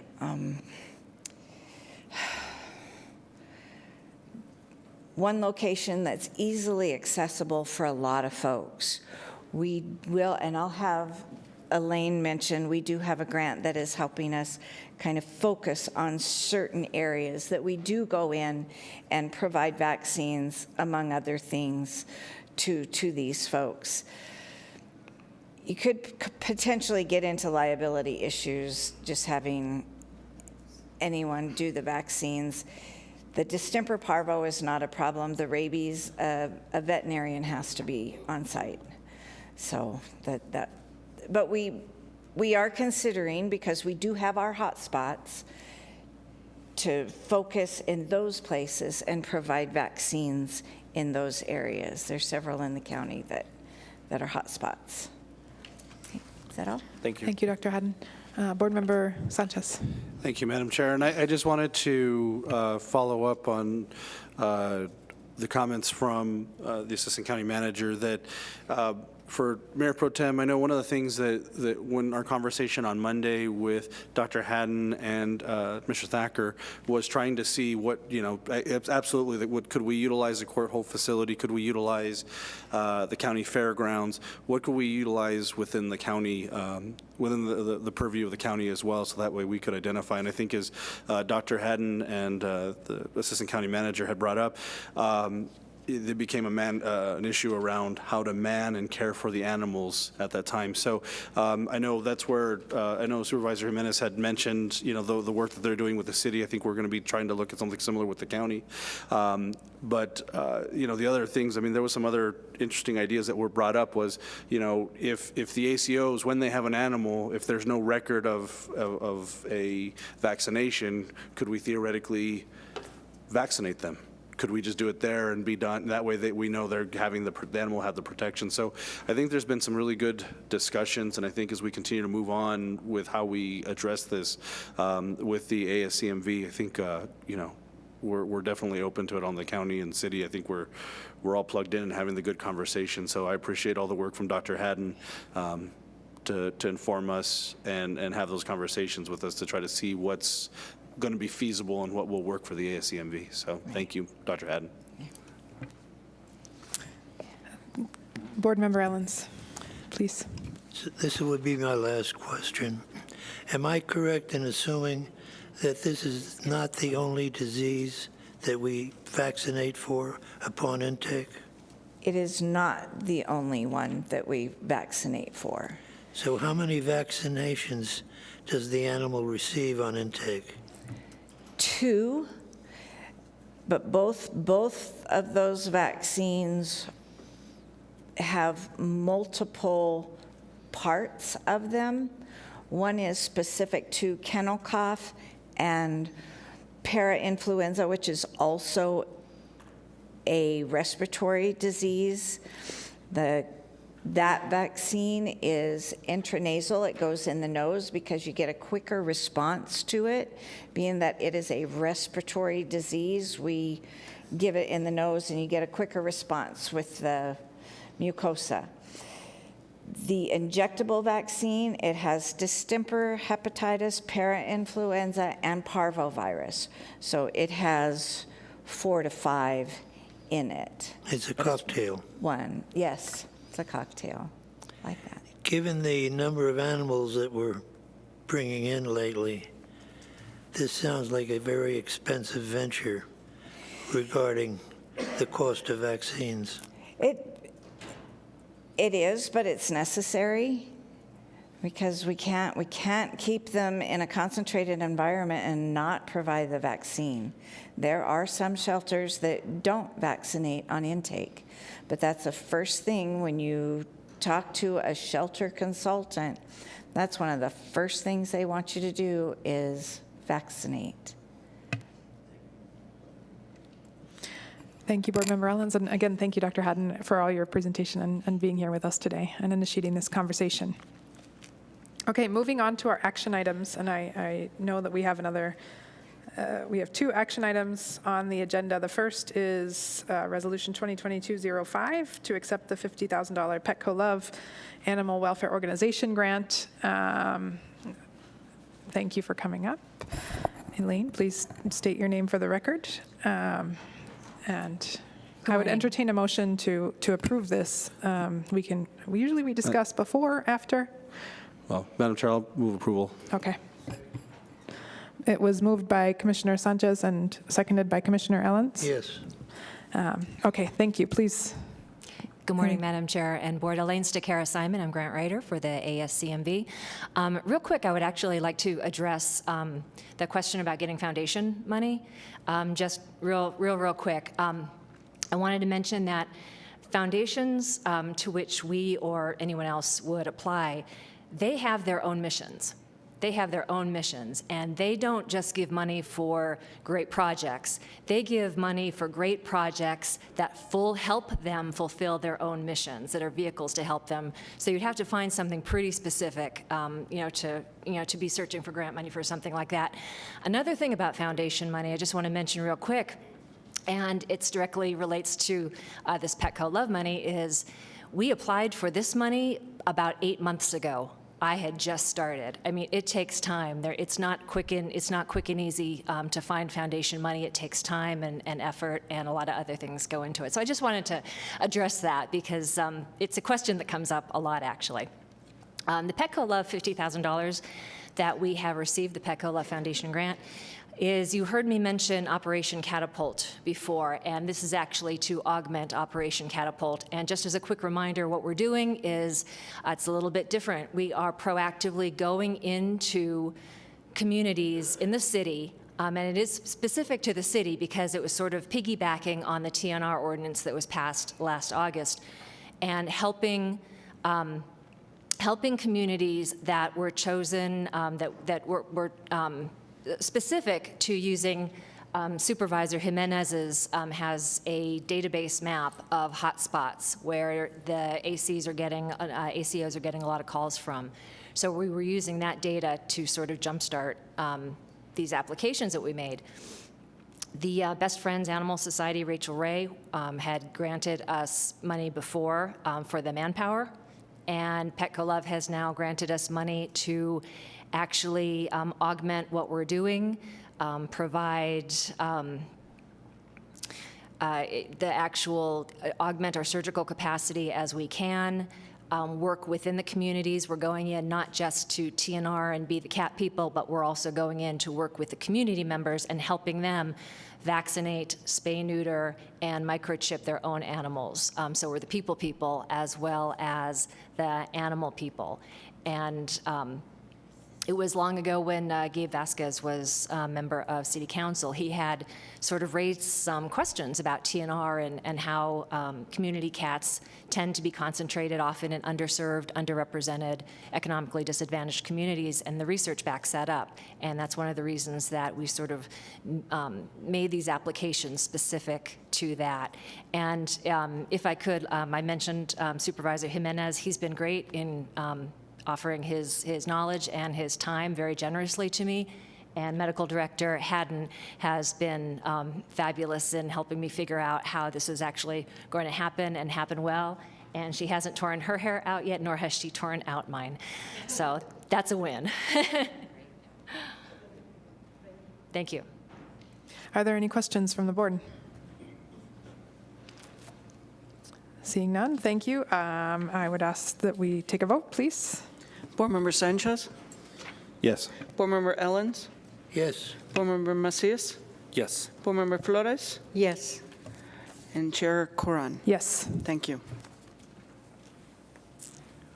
Next up, I would entertain a motion to consider 2022-06, adopting the ASCMV FY23 annual budget. So moved by Board Member Flores. So moved by Flores, seconded by Ellens. Thank you. And so I suspect that there is a presentation. Oh, wow, Dr. Haddon, Clint really left it to you, huh? If they only knew. If they only knew. All right. Thank you. Thank y'all for your patience here.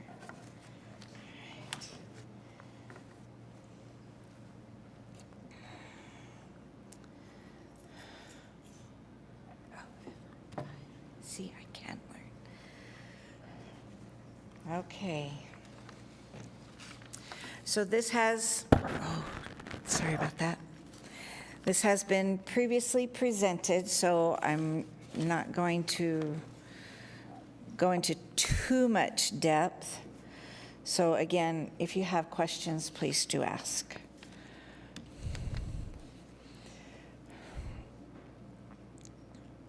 So we'll start with the staffing. Some of these are new positions, some are reclassified positions, and one, the veterinarian, is previously authorized in the budget. The kennel operations, the operations manager is a new position. It's to try to bring together some of the positions that right now are under people that it doesn't quite fit, and someone to help oversee the entire operation of the center itself. The TNR coordinator has been requested by the city. Animal caregiver specialists these are reclassifying 2 caregiver positions. The specialist position will include transport. They will help our rescue folks do the transporting. Adding on 3 animal caregivers. The HR analyst we're trying to bring some of the HR into the center so that we can maybe address things quicker, get things through the system. For instance, hiring. And then the foster coordinator is reclassifying a position. Right now, that is a volunteer position graciously filled by Jerry. And it's something that we really do need, because that helps us get animals out of the center. So our revenue, the 22 budget was 3.8. The 23 we're looking at 4.8. It is a 28.5% increase. And that includes the new center, manning the new center. There's, not, like I said, unless there's a specific question, I wasn't going to go through line item by line item. I believe y'all have it and have been presented previously. We have things going up and down, licenses, because the city doesn't do licenses anymore.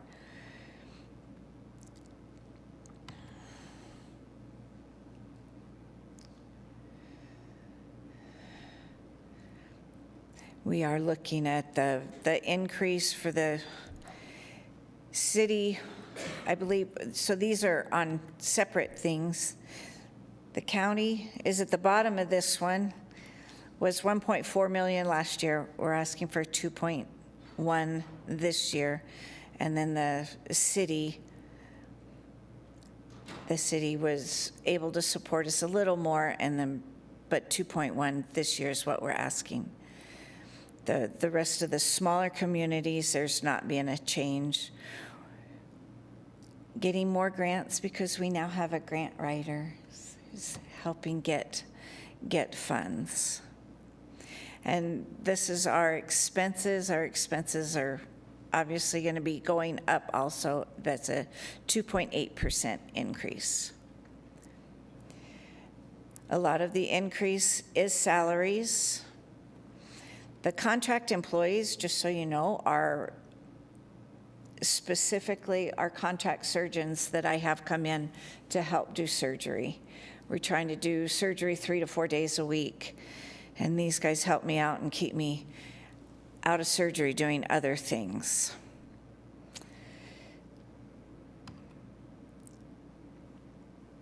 The insurance has gone up significantly this year also because because we're providing a better insurance, so a larger proportion of our employees are taking insurance.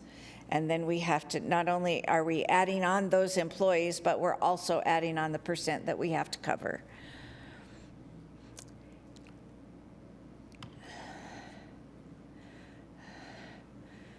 General supplies come down.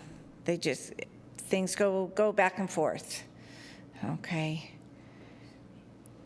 Safety supplies came down because last year we used the money to get first aid boxes around the center. Now all we got to do is maintain them. Utilities, electricity, phone, that's all going to go up some given the new facility, or adding on the new facility.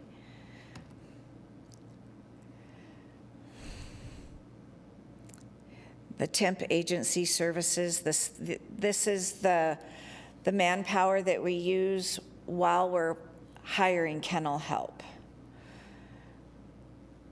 And there's a vehicle repair and maintenance that went up significantly because we had a lot of repair on our old van that we had to do this year. So we're trying to, maintenance and repairs is for the building. And transportation up a little bit. We hope to do more transports. Registration and conference fees has come down. The liability insurance went up significantly. We did get a new carrier, a new insurance carrier, and the rates have increased significantly. Madam Chair?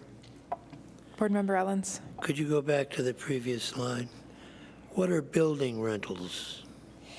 Building rentals was put in here. We were considering, and we are looking at getting a modular, because right now we don't have a conference room. We don't have enough office spaces. When we add on an HR analyst, when we add on the foster coordinator, there's a lot of folks where we don't have office space for the TNR coordinator. So what we were looking at was a modular building. We hadn't decided where, kind of back behind the existing building, to house that and a conference room. That's for the existing building? That's behind the existing building, yes. There's no problem with the new facility when it opens? I'm sorry, in this I regard? didn't hear. She didn't hear you. There's no problem with the new building in this regard, then? No, there's not enough office space in the new building. And the conference room, my understanding is it's in the plans, but it's not going to be built right now. That's one of the things that we were talking about in the facilities meeting when the architects were talking. They said, I forget how much they said, the conference room off the one corner of the new building, how much that would cost. A little modular back behind with several offices would be much less expensive and be able to get it sooner. So building rentals will be sort of an annual expense for the moment? To a point, it will be annual. To a point, you know. All right, thank you. Board Member Flores. Thank you, Chair Corin. Dr. Haddon, I'm trying to understand how we overlooked not foreseeing new offices in the new building. I mean, it seems like a big oversight. It seems Well, like. So I'm sorry. How can that be explained? And are we going to be looking at that 1,460% increase until what? Until when? Forever? No, it shouldn't be. So what are we looking at here? What does this mean? Is it only prospectively? Is it going to be prospectively indefinitely? Is it a temporary thing?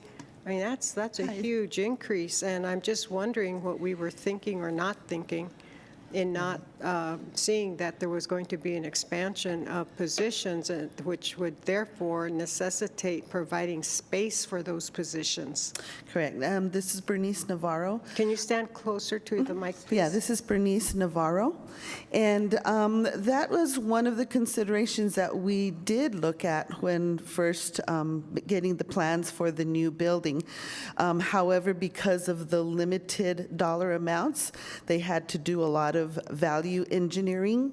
So, you know, a lot of ideas and things that we had initially, some of those things had to be cut or adjusted. You know, we worked with the architects, with the planning, everything. So at the end of the west side of the building, there is still space to be able to build this large conference room that we had originally put in the plans to be able to do things like that. But because of the cost limitations, we had to cut certain things out. So we did have to sit down and decide what is the most important parts of this new facility that we needed to keep on that. So this is just hopefully, you know, just a temporary situation. This large increase, of course, is just the first, you know, for this first year. Depending on how quickly we can get other funds, things like that together to be able to do that, then, you know, that would be cut out, you know, in future budgets. What I'm concerned about here, and thank you so much, Bernice, but what I'm so concerned about is that had this been in the plan, and there were some cuts in the design of the building where it's going to be lower at the entrance or whatever, and this port got eliminated, but it could be added or whatever. Those, with our ARPA money, we could have covered that. Because you're absolutely correct. Everything, the price of everything is exponentially higher now, and it continues. So I'm just kind of, I'm at a loss as to why, we didn't look at, I don't know. I mean, we have another go bond money, go bond round coming around again, and I haven't seen this. I haven't seen this as a possibility of bond money allocations or to be voted on. Mr. Enriquez, can you shed a light on that or enlighten me or something? Or does anybody have any insight to that? No? Madam Chair and Board Member Flores, I don't know exactly what was the process when it was value engineered. I know that there were some items that were reduced. I don't know specifically what. And then the ARPA money was only limited as well to certain GeoBond projects. You know, we have the sports complex that also needed some, so it just got divided up appropriately. I don't know what exactly was taken out of the Animal Service Center, but funds were limited and the cost just increased. So, Bernice, Ms. Navarro, were the changes made after COVID hit, or was the change, were the building office, the offices never contemplated in the expansion? I mean, you mentioned conference room, but those aren't offices. So can you explain that to me, please? I don't know exactly at what point everything was changed. I do know when they first created it. We do have, a couple of new offices that are going into the new facility. And so, we do have a couple of spaces that are there. The majority of the administrative offices are going to remain in the current facility. So it was very important to try to consider, the housing. It's a new adoption center.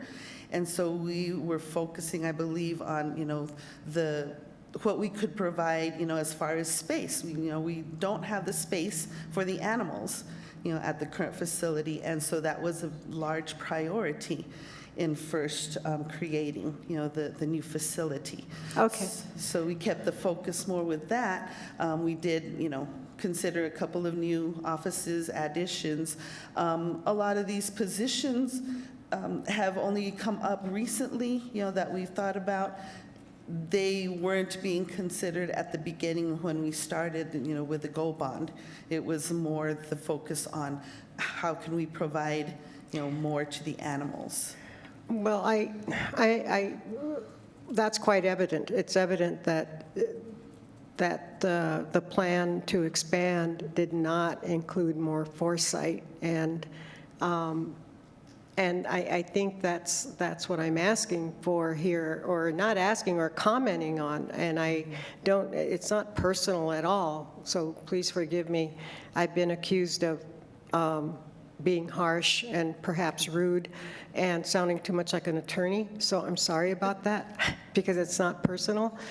But I'm just trying to figure out, and then I think Dr. Haddon and Ms. Navarro, I think you're also saying that at least for now, it's going to be $31,200 for FY23. So, but FY23 is coming around in about 2 or 3 months. So, and then you don't know how much longer that's going to be. So, is there any way of thinking of a solution to, because you're going to need office space, you just can't have building rentals, or, I mean, I don't even know what that means. Does that mean you're going to be renting office space for employees down the street or another side of the town, or, maybe, I don't know, what do they call these, portables adjacent to the facility?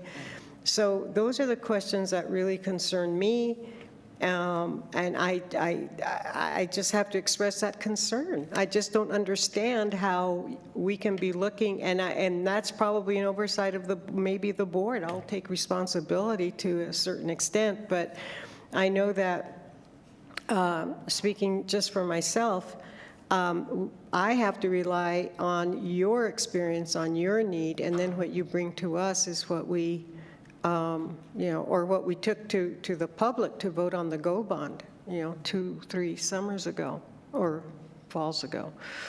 So, I don't know.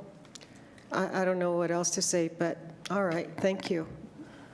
Thank you. Thank you. Thank you, Board Member Flores. I'm hoping that you all, I think that's about 10% of the total change in budget that you all are requesting, so I think perhaps there's more to be heard. So if you could go on, that would be great.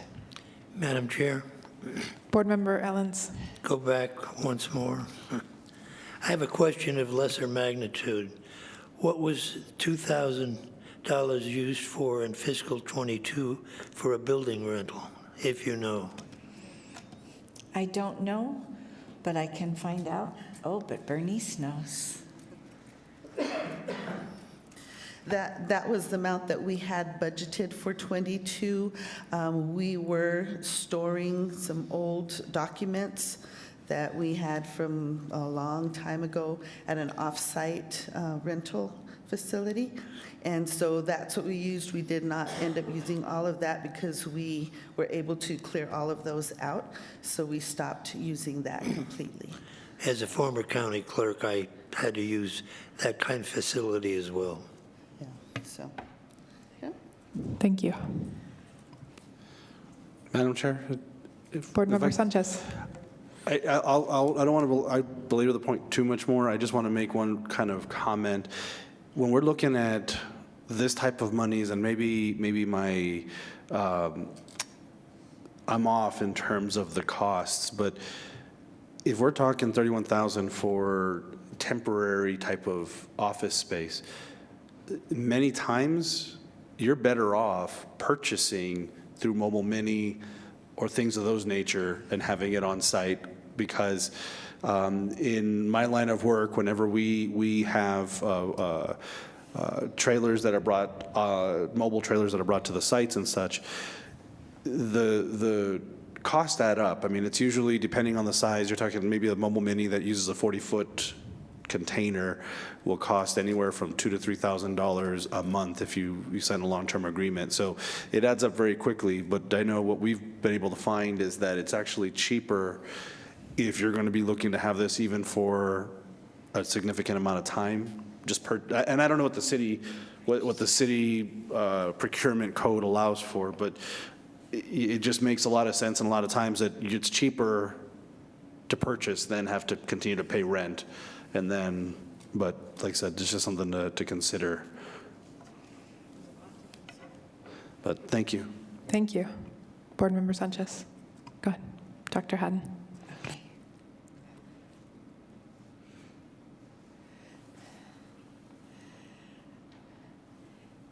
And these are more of the non-personal service costs.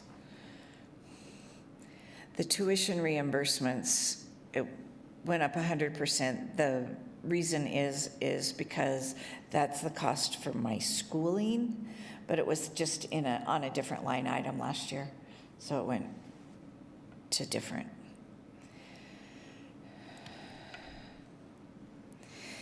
These are grant funded. Madam Chair? Board Member Ellens. How is major equipment an operating expense? Good question. Yeah. Oh my. We don't know, but we can find out and get that information to you. Because that strikes me as a capital expense. And I don't know enough to speak to that, but I will find out and have Clint get back with y'all. Thank you, Board Member Ellens. And these are, again, from the grants, what we're expecting to get and how we're expecting to pay for them.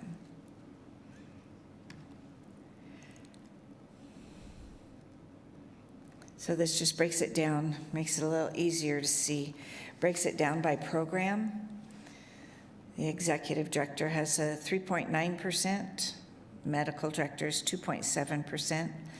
The bulk of it goes with kennel operations is 3.7%. Oh, 37%, sorry, I misspoke.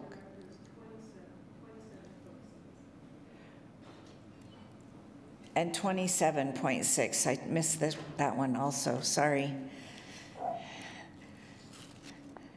And then admin services, 31.5%. That one right. So for the total operating expenses of $4,889,083. Madam Chair, Board Member Ellens, go back time again. for questions. I'm sorry. You're in the market for a new veterinarian, are you not? Could you repeat that? I'm sorry. You're in the market for a second veterinarian. Yes, sir. How much is that person going to be paid, who has currently offered when found? I believe it's in the budget for around $105,000 to $110,000. How does that compare to being in private practice in Las Cruces? That I don't know. I don't know what they make in private practice, but there was one posting here for Las Cruces, and it was comparable, especially considering you don't necessarily have after hours and you don't have to deal with pet owners. So it is a competitive offer for what we're asking for. Well, now the county is planning on coming up with a medical van on a part-time basis, manned by a veterinarian, to go out into the rural areas. Mm-hmm. And it's been very difficult to find somebody. Yes. And I assume you're experiencing the same difficulty. Yes. Okay. Good luck. To you too. Other questions from the board? We're at the questions period, right? Board Member Sanchez, please. I think, and I think there's a couple of things that I'm curious about. Given, I think, some of the questions that remain unanswered, and then I know in particular we're looking at the proposed revenues within this budget. I have some concerns as to whether or not the county will be providing up to a certain amount. I don't know whether the city has already had discussions on increasing your all's amount as well. And so I think given that we'll be starting to, I mean, we've already started having, I think in May, we'll get a little more into it within the county's discussions within our initial budget or proposed budget. Is there any opportunity that we might be able to table this or a decision on the budget until the next meeting? Just so that we have some maybe additional clarity on the questions that we have, and then also on the level of support that we'll be looking at? I would just make a couple of quick notes on this. One, we're behind the ball, so this is actually later than this presentation actually is probably 1 or 2 months later. So as a note, next year we should probably be having these conversations in January or February, or voting on this in January or February. So I don't know, I will sort of defer to that, but I do know that I don't know when the county is scheduled to officially approve your budget, but the end of May, I think, is past the date that the city is scheduled to approve our budget, and I sort of look at our budget folks who are out here in the audience. Well, and I think that's exactly the point, Madam Chair. And it's just, if we approve this budget and then the city and the county, or either or, decide that we're not meeting this proposed budget, then we're already going to have to amend this as part of the. I mean, I know we'll have the opportunity to do a final budget approval, but I think there's that. And then the other question I had. So that's one question. The other one is, because I look at the increase in insurance costs, and I was wondering, I understood that there's an increase in coverage and an increase in utilization, but it was my understanding that because this is all done through the city pool, the city's insurance plans, that there was a cost reduction that was realized in the end. So I thought if I looked back at it, you're talking $200 and some $1,000 increase, I thought, in just insurance alone. And that would be 1/5 of this increase that we're looking at. And I'm going to quickly answer a couple of your questions before I go to Board Member Flores. First, I do want to say that I think that the city, in the budget, just to go to your prior question a little bit, I know that we have committed to things like the TNR operation and the efforts related to that. So I know that some parts of this budget have already been sort of supported in terms of just thinking about them for the citywide budget, but the overall operations, and I get your subsequent questions. The part related to the insurance, I just want to clarify, I think that this is a combination, sort of like a threefold combination. One, increasing the proportion of insurance that's paid, and that the city moved to change that, and I think that we approved sort of the ASCMV matching the city, which is an increased amount of contribution. And so I think that increased amount and the number of people who are now opting into it is increasing. And so I think that's the subsequent result of that. Well, I think that's why my question stands because we did approve it. And then, but now we're approving, now there's an additional significant increase as well. So we've already approved it one time, at least within our budget. But now there's that increase is significantly more. So I don't understand why we already approved, at least I thought we did approve that increase in coverage, which we would have had, I thought, a corresponding budget amendment at that point to cover for that. No. But now, once that was done, now we're increasing a significant amount more. So I guess my question is this, and I guess exactly to that point, we've already approved that increase in coverage. That was in our budget, I thought. So why, that shouldn't be a reason why we're increasing it, that much more. It should only be that we have more people covered. But I don't see why it would increase was it $200,000 more? I think that my understanding is, and again, I look to Leanne, sorry to think about this, but the mid-year budget adjustment was not in the initial budget. So the 200, so that increases from the budget of last year, not the But if we did the mid-year budget adjustment, that would be their budget for fiscal year 22. That would be compared to fiscal year 23 on this presentation. Am I incorrect in that? I don't know. Because, I mean, even if we've amended it, that is our current fiscal year 22 budget. Well, may I? So I don't know if the presentation was made that way. Well, if I may. Board Member Flores, please. Thank you. Thank you, Board Chair Coran, and thank you, Mr. Sanchez. But fortunately, Leanne is here, and so is Matt, and there are magic makers in finance and budget. My understanding is what happened, Manny, is that we went from 60 to 20, we increased coverage by 20%. Correct. So Board Member Coran is absolutely correct in that that was an increase for people who are already enrolled and then more enrolled. The city is paying for that. That's a benefit the city is providing for the employees at the center. Correct. But I guess what I'm saying is, where would if we had the associated budget adjustment to match that increase in coverage, that was in fiscal year 20, the amended fiscal year 22 budget. Then now we're seeing from fiscal year 22 to 23 a increase of $200,000 more. Well, and the discussion is, or at least the response was, that it was because of the increase in coverage and because of more people on it.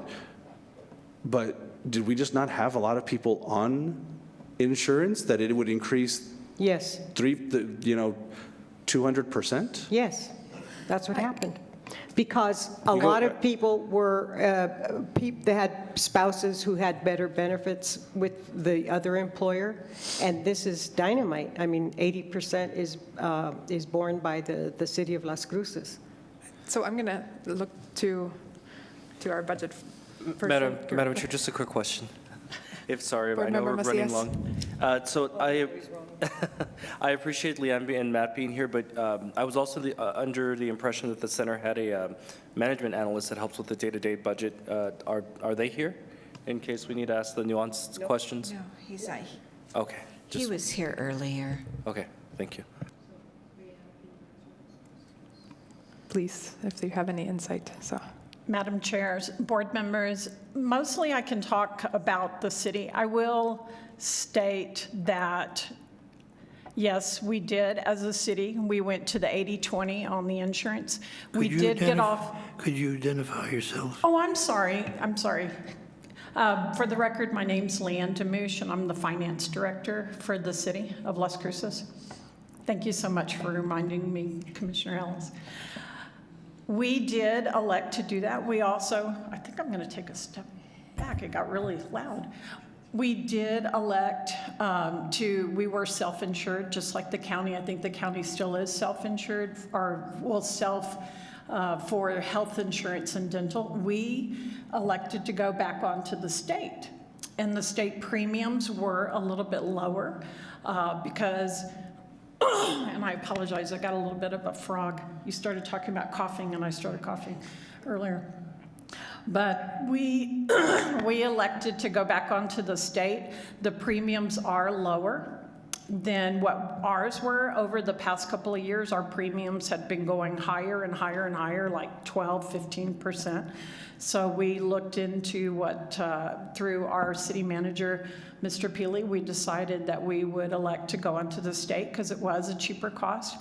And after we had enrollment, as far as city employees, which we have approximately, give or take, about 1,500, we had about a little over 1,100 people that were on our insurance, and people that came onto our insurance, we were thinking it would be in the hundreds, like, wow, we're offering 80-20. We had a total of only 25 new people that joined the insurance. So our insurance cost, while yes, our premiums went down, but when we went to the 80-20, we did see a spike. Overall, for our whole budget was about $2.6 million. The city portion of that 2.6 is only 2.1. So that other $500,000 is only for the JPAs, which, as you know, we have MRVDA Metro Animal Service Center and South Central Solid Waste, which has quite a few employees as well. So to answer your question, Board Member Flores, I would have to get with HR and see exactly how many people came onto the insurance for Animal Service Center. I do not have that number, ma'am, in front of me. I will tell you I have the JPA in front of me right now because that is, I think, one of the things that we're working on. It is the responsibility of the Animal Service Center to put in their own budget into our Munis ERP system. However, in the JPA, it does state that proposed budgets shall be cooperatively reviewed by the city and county staff, who shall provide budget development guidance and advice to the center. That I know of, and I'll turn to Matt and see if he's aware of, I'm not aware of any meetings that we've actually had one-on-ones with the Animal Service Center. In the past we had, but for fiscal year 23, I'm unsure. No, he is shaking his head no. We have not had any meetings with Animal Service Center on this budget. It also states in the JPA that the board shall review and make recommendations regarding any proposed budget prior to the center submitting the proposed budget to the parties for consideration. And it says the parties intend to pay, each pay for 50% of the center's net operating budget. And that is in the JPA.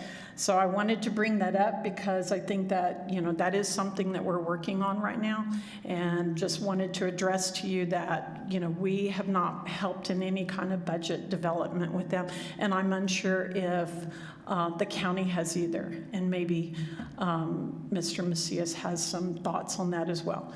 But we have not cooperated on anything with them.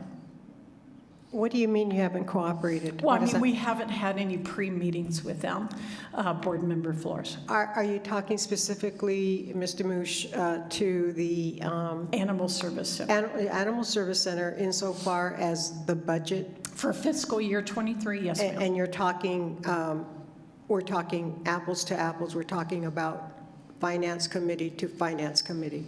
or when you say we, you have not talking to. I'm saying the I haven't budget. spoken with, The what budget- exactly? The budget section, actually having individual meetings with Animal Service Are Center. you talking to Clint? Clint and his MA and, you know, just getting input on what their budget is, so that way we can help them with any kind of analysis or anything like that. So seeing this, are you saying that this is your first impression of this line item?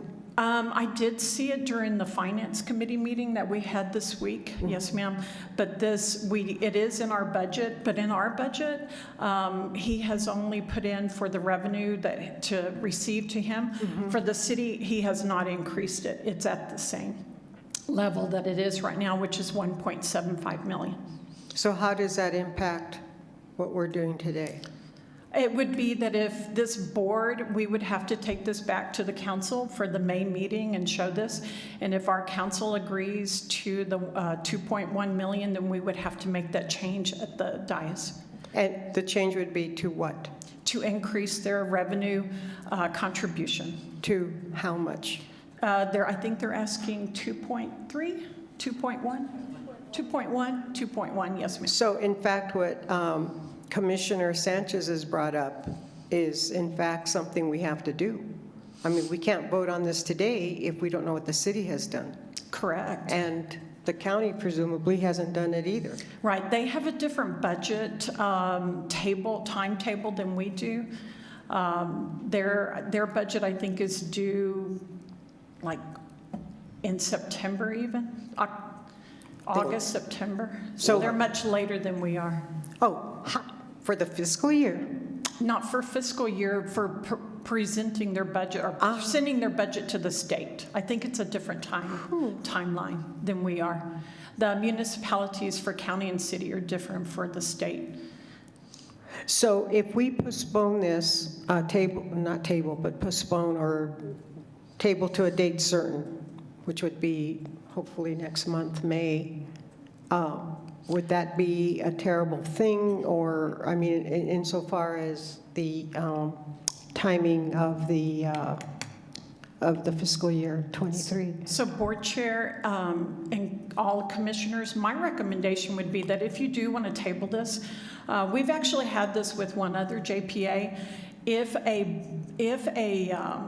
budget is not approved at the time that we take our budget, then the budget stays status quo for what it is so fiscal year 22 will just roll into be exactly the same in fiscal year 23. And then what we do is they can bring a recommendation to this board as to what their budget should be. And then all the city has to do is take that to a budget adjustment to the council, and then send it to the DFA. So it just means if you don't adopt, and that did happen to one of the JPAs under my watch, they didn't get to their board in time for a recommendation to give it to the city. And so we just adopted their 22 budget, and then a month later, they just brought their budget to us. So it is doable, Commissioner Flores. Okay, so my question now is, was this just a unusual situation, or do you speak with the Animal Center staff about budget items before they actually come here and prior years? It seems to me that this should have been taken care of in January or February, because things move slowly or whatever, go through processes and steps and whatnot. So would we have been, so is it something that you're in touch with in communication with and agreements or whatever, understandings with other JPAs, or specifically this JPA, or what happened? So, Board Chair, Or didn't happen? Commissioner Flores, we are in correspondence. No, I'm not a commissioner. Never would I want. I'm sorry. It's bad enough being a counselor. Thank you. Board Person Flores. I apologize, ma'am. We have a really great, in the past, and even now, we have a great working relationship with all of the JPAs. We work with them, they come and they'll walk in. I mean, our doors are always open. My door is always open. We have an open door policy, especially in financial services. I mean, it's and so at any time they need to work with us or meet with us, we're there for them. So that's part of being the fiscal agent for them. And so we do want to work with them. I will tell you, now being the finance director, Matt's more the interim now. But in the past, we had a lot of one-on-ones with Clint and also with his MA, Mike. So this year, I have to honestly tell you, I was a little bit taken out of the realm of everything, being now the director, but still trying to work with the budget.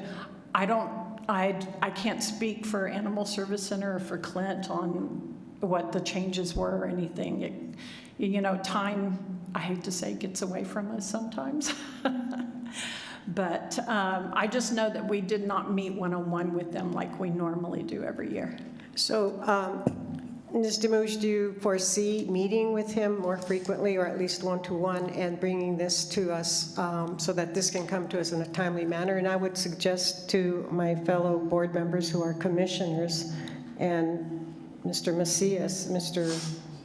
Jonathan Macias, not to be confused with Fernando Macias, so that it's all coordinated and looked at and approved before we get here, and then we realize, whoa, Nellie, what's really going on, and can we really move forward on this? Yeah. Madam Chair. Board Member Sanchez, please. And just for at least just to provide this information, I know Clint had reached out to our finance team, had made a request for the increase. That was all going to be part of the request that was going to be brought to the Board of County Commissioners here next month as we begin the approval of our preliminary budget. But as of now, we have not had any type of recommendation or opposite on where we could stand with everything. So like I said, I know the request is there. I just haven't heard of any discussion specific around it. And I think that's just where my hesitancy comes with just approving this today, is just simply that, is we can approve it, but then if either of our entities decide that we want to modify it, well, then we're then going to have to make a budget adjustment immediately to what we approved today, if we were to approve it. But I'm open. I just want to make sure we get what we need done, but I just want to try to do it in the best way possible. So, Leanne, thank you so much for helping with that information. Thank you. I also wanted to point out that we did have a preliminary presentation at the board retreat for the city. Clint did do an introductory retreat there. So I share your concerns about there not being the follow-up in the intervening time. And I hear you. I also have pretty serious concerns about submitting the exact same budget. The city put an unfunded mandate of TNR onto the Animal Services Center, and so not funding it again in this budget cycle and building a new center without the staff to fill it. I am a little troubled by our own processes, I guess, and that not having that conversation leaves us sort of saying we're going to do something and not giving the money to do so. So I'm troubled by our own internal communication and process of how that happened or fell out. And so those concerns make me look to you all for a motion, although I see Board Member Flores. I don't know if you want to say more or if you were just keeping your... Well, I do want to ask Leanne a question before I make a motion or whatever. Walk away, maybe.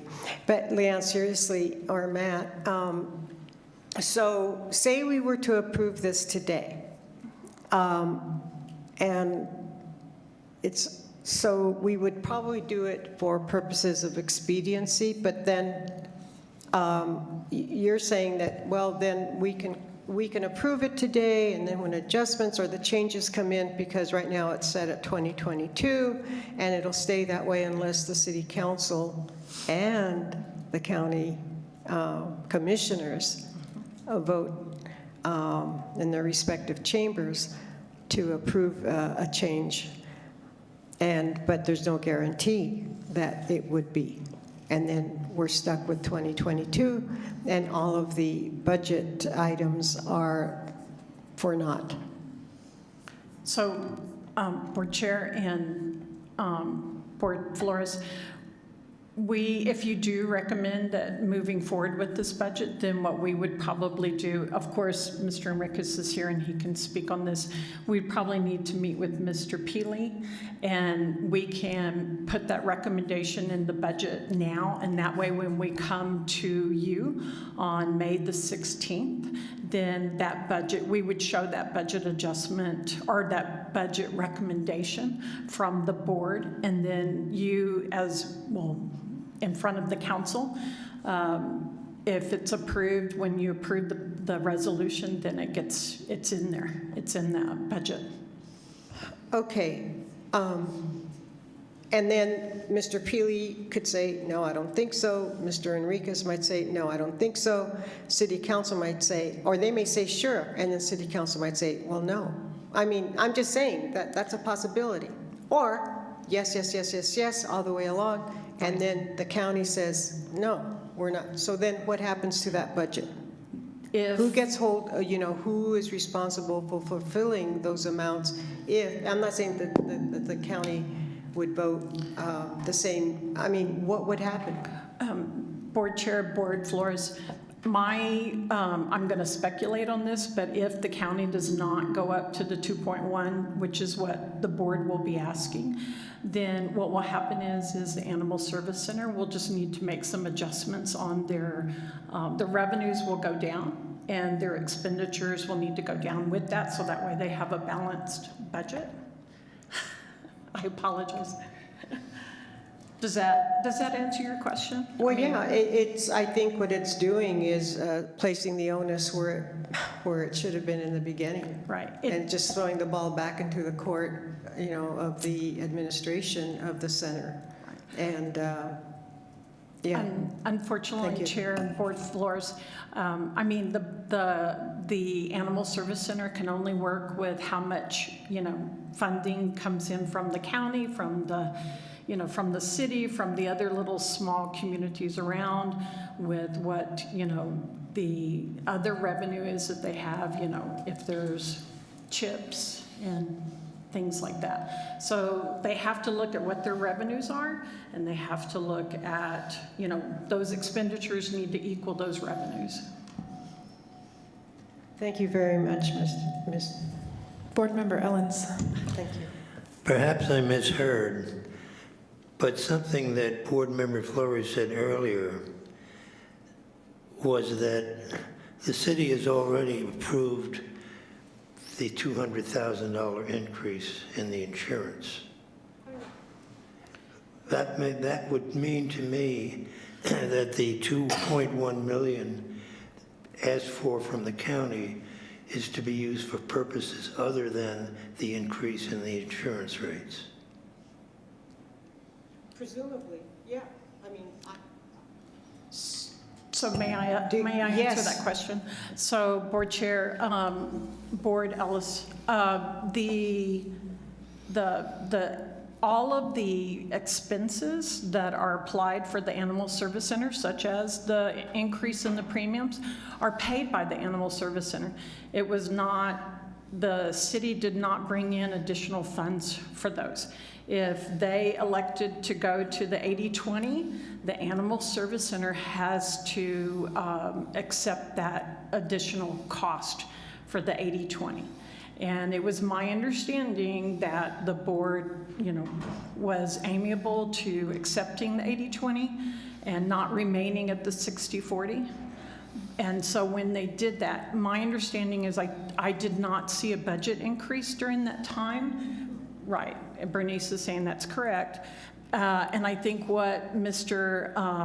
Thatcher did was he had quite a bit of vacancy savings, and he was using the vacancy savings for this fiscal year to cover those costs. And I'm pretty sure that I'm looking at, I was going to call him Chief Enriquez, but Mr. Enriquez for that, and I think that is correct. Yes. So, and I will say he does, so the Animal Service Center does have, I just checked this morning because we just ran payroll, they have 12 vacant positions, and they have about 5 active, they've got 5 positions out there that they're trying to fill. So he does have some vacancy savings right now. So when you say that there are vacancies, that's wiggle room money? No, ma'am, that just means that he doesn't have anybody in that position and that budget is not being used. I'll put it that way. Okay, all right, thank you. Board Member Ellens, I don't know if you had another question. No, okay, thank you. Other questions from the board? That's the increase in the budget. Or clarifications from staff? I'm sorry. No, I just didn't know if you were getting news.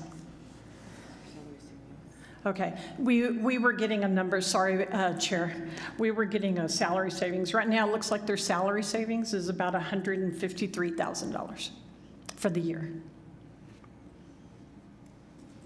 Okay, so it sounds like there are more questions than answers in this discussion. And I do have some follow-ups that I would like to do offline to see what broke down and are maybe delaying this or not making these communications happen sooner to really have all the questions answered when this came before us. I would entertain a motion, but I would say again that I am troubled, and I'm speaking to us as a city council, that we kind of continue to not fulfill what we said we were going to do. And so I think I just want to interrogate that as far as our funding. And so, well, I think that what you're referring to is our TNR. Mm-hmm. But as far as this is concerned, we're no, that. Well, I'm saying it because if we vote to table this till May, my understanding is that then the budget that we would approve as the city council would not include any funding for TNR, because it would be the same as last year, correct? Chairman, that would be correct unless there is budget within his budget to use for the TNR. However, I do want to point out that even though we adopt this budget on May 16th, we can come right back to council in June and even do another budget adjustment. I mean, we have that ability. And of course, we'd need to work with Mr. Peely and with Mr. Enriquez on that. But yeah. Okay. Given that, go ahead, Board Member Flores. Thank you, Chair Coran. So the TNR is the money for the funding for TNR is in this resolution? Yes, it is. It was among the new staff and increased surgery expenses. But it's new staff. The TNR coordinator was one of the new positions at the beginning that we're adding, so it is included in this. If I ever get back there, there's got to be a better way. Yeah, we shouldn't be signing this yet. No.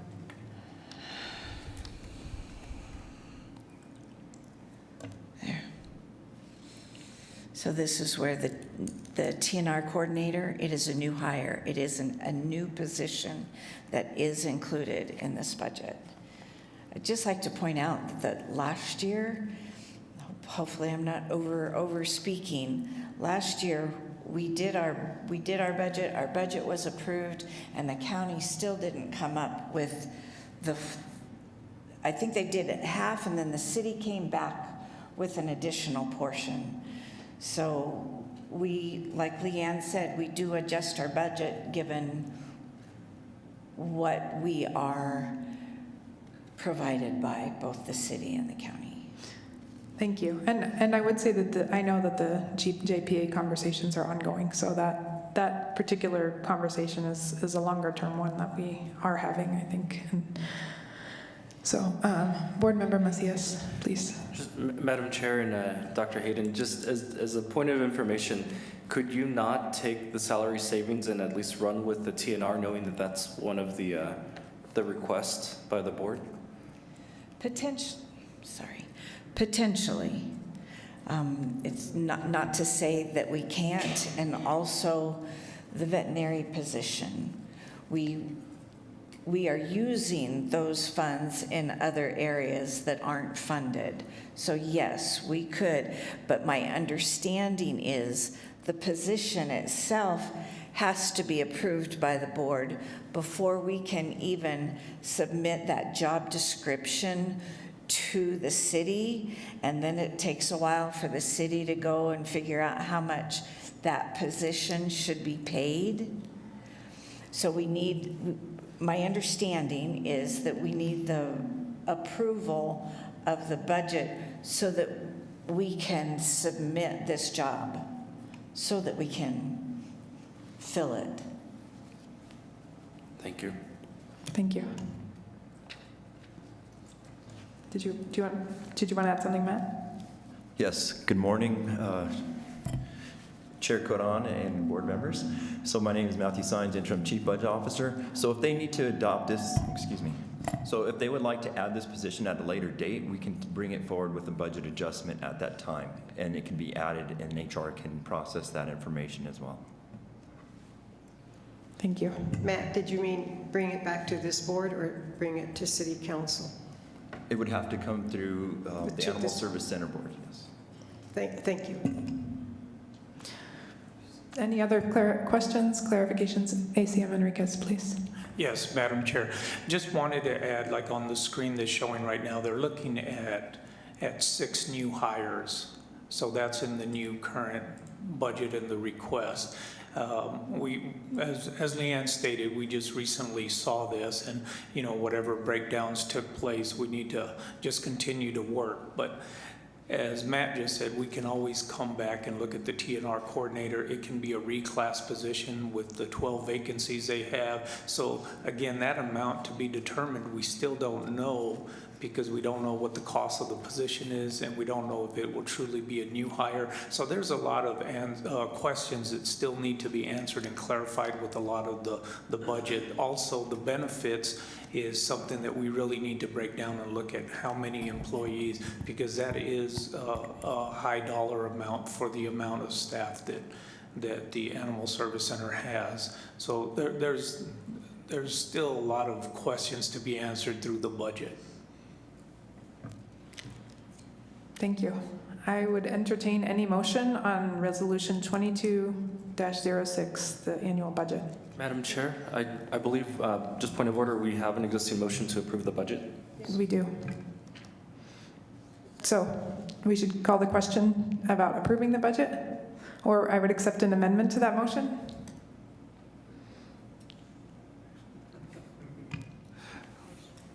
Madam Chair, I don't have a question. I'm on the fence. I think I can vote yes for the budget with the caveat that we've not, like I said, I know from the county side, we haven't made a determination yet on this, and it hasn't been discussed. So I think that's my concern. I could vote yes for approving the budget, but like I said, there might be we might need an amendment in the future if we don't approve that in the county.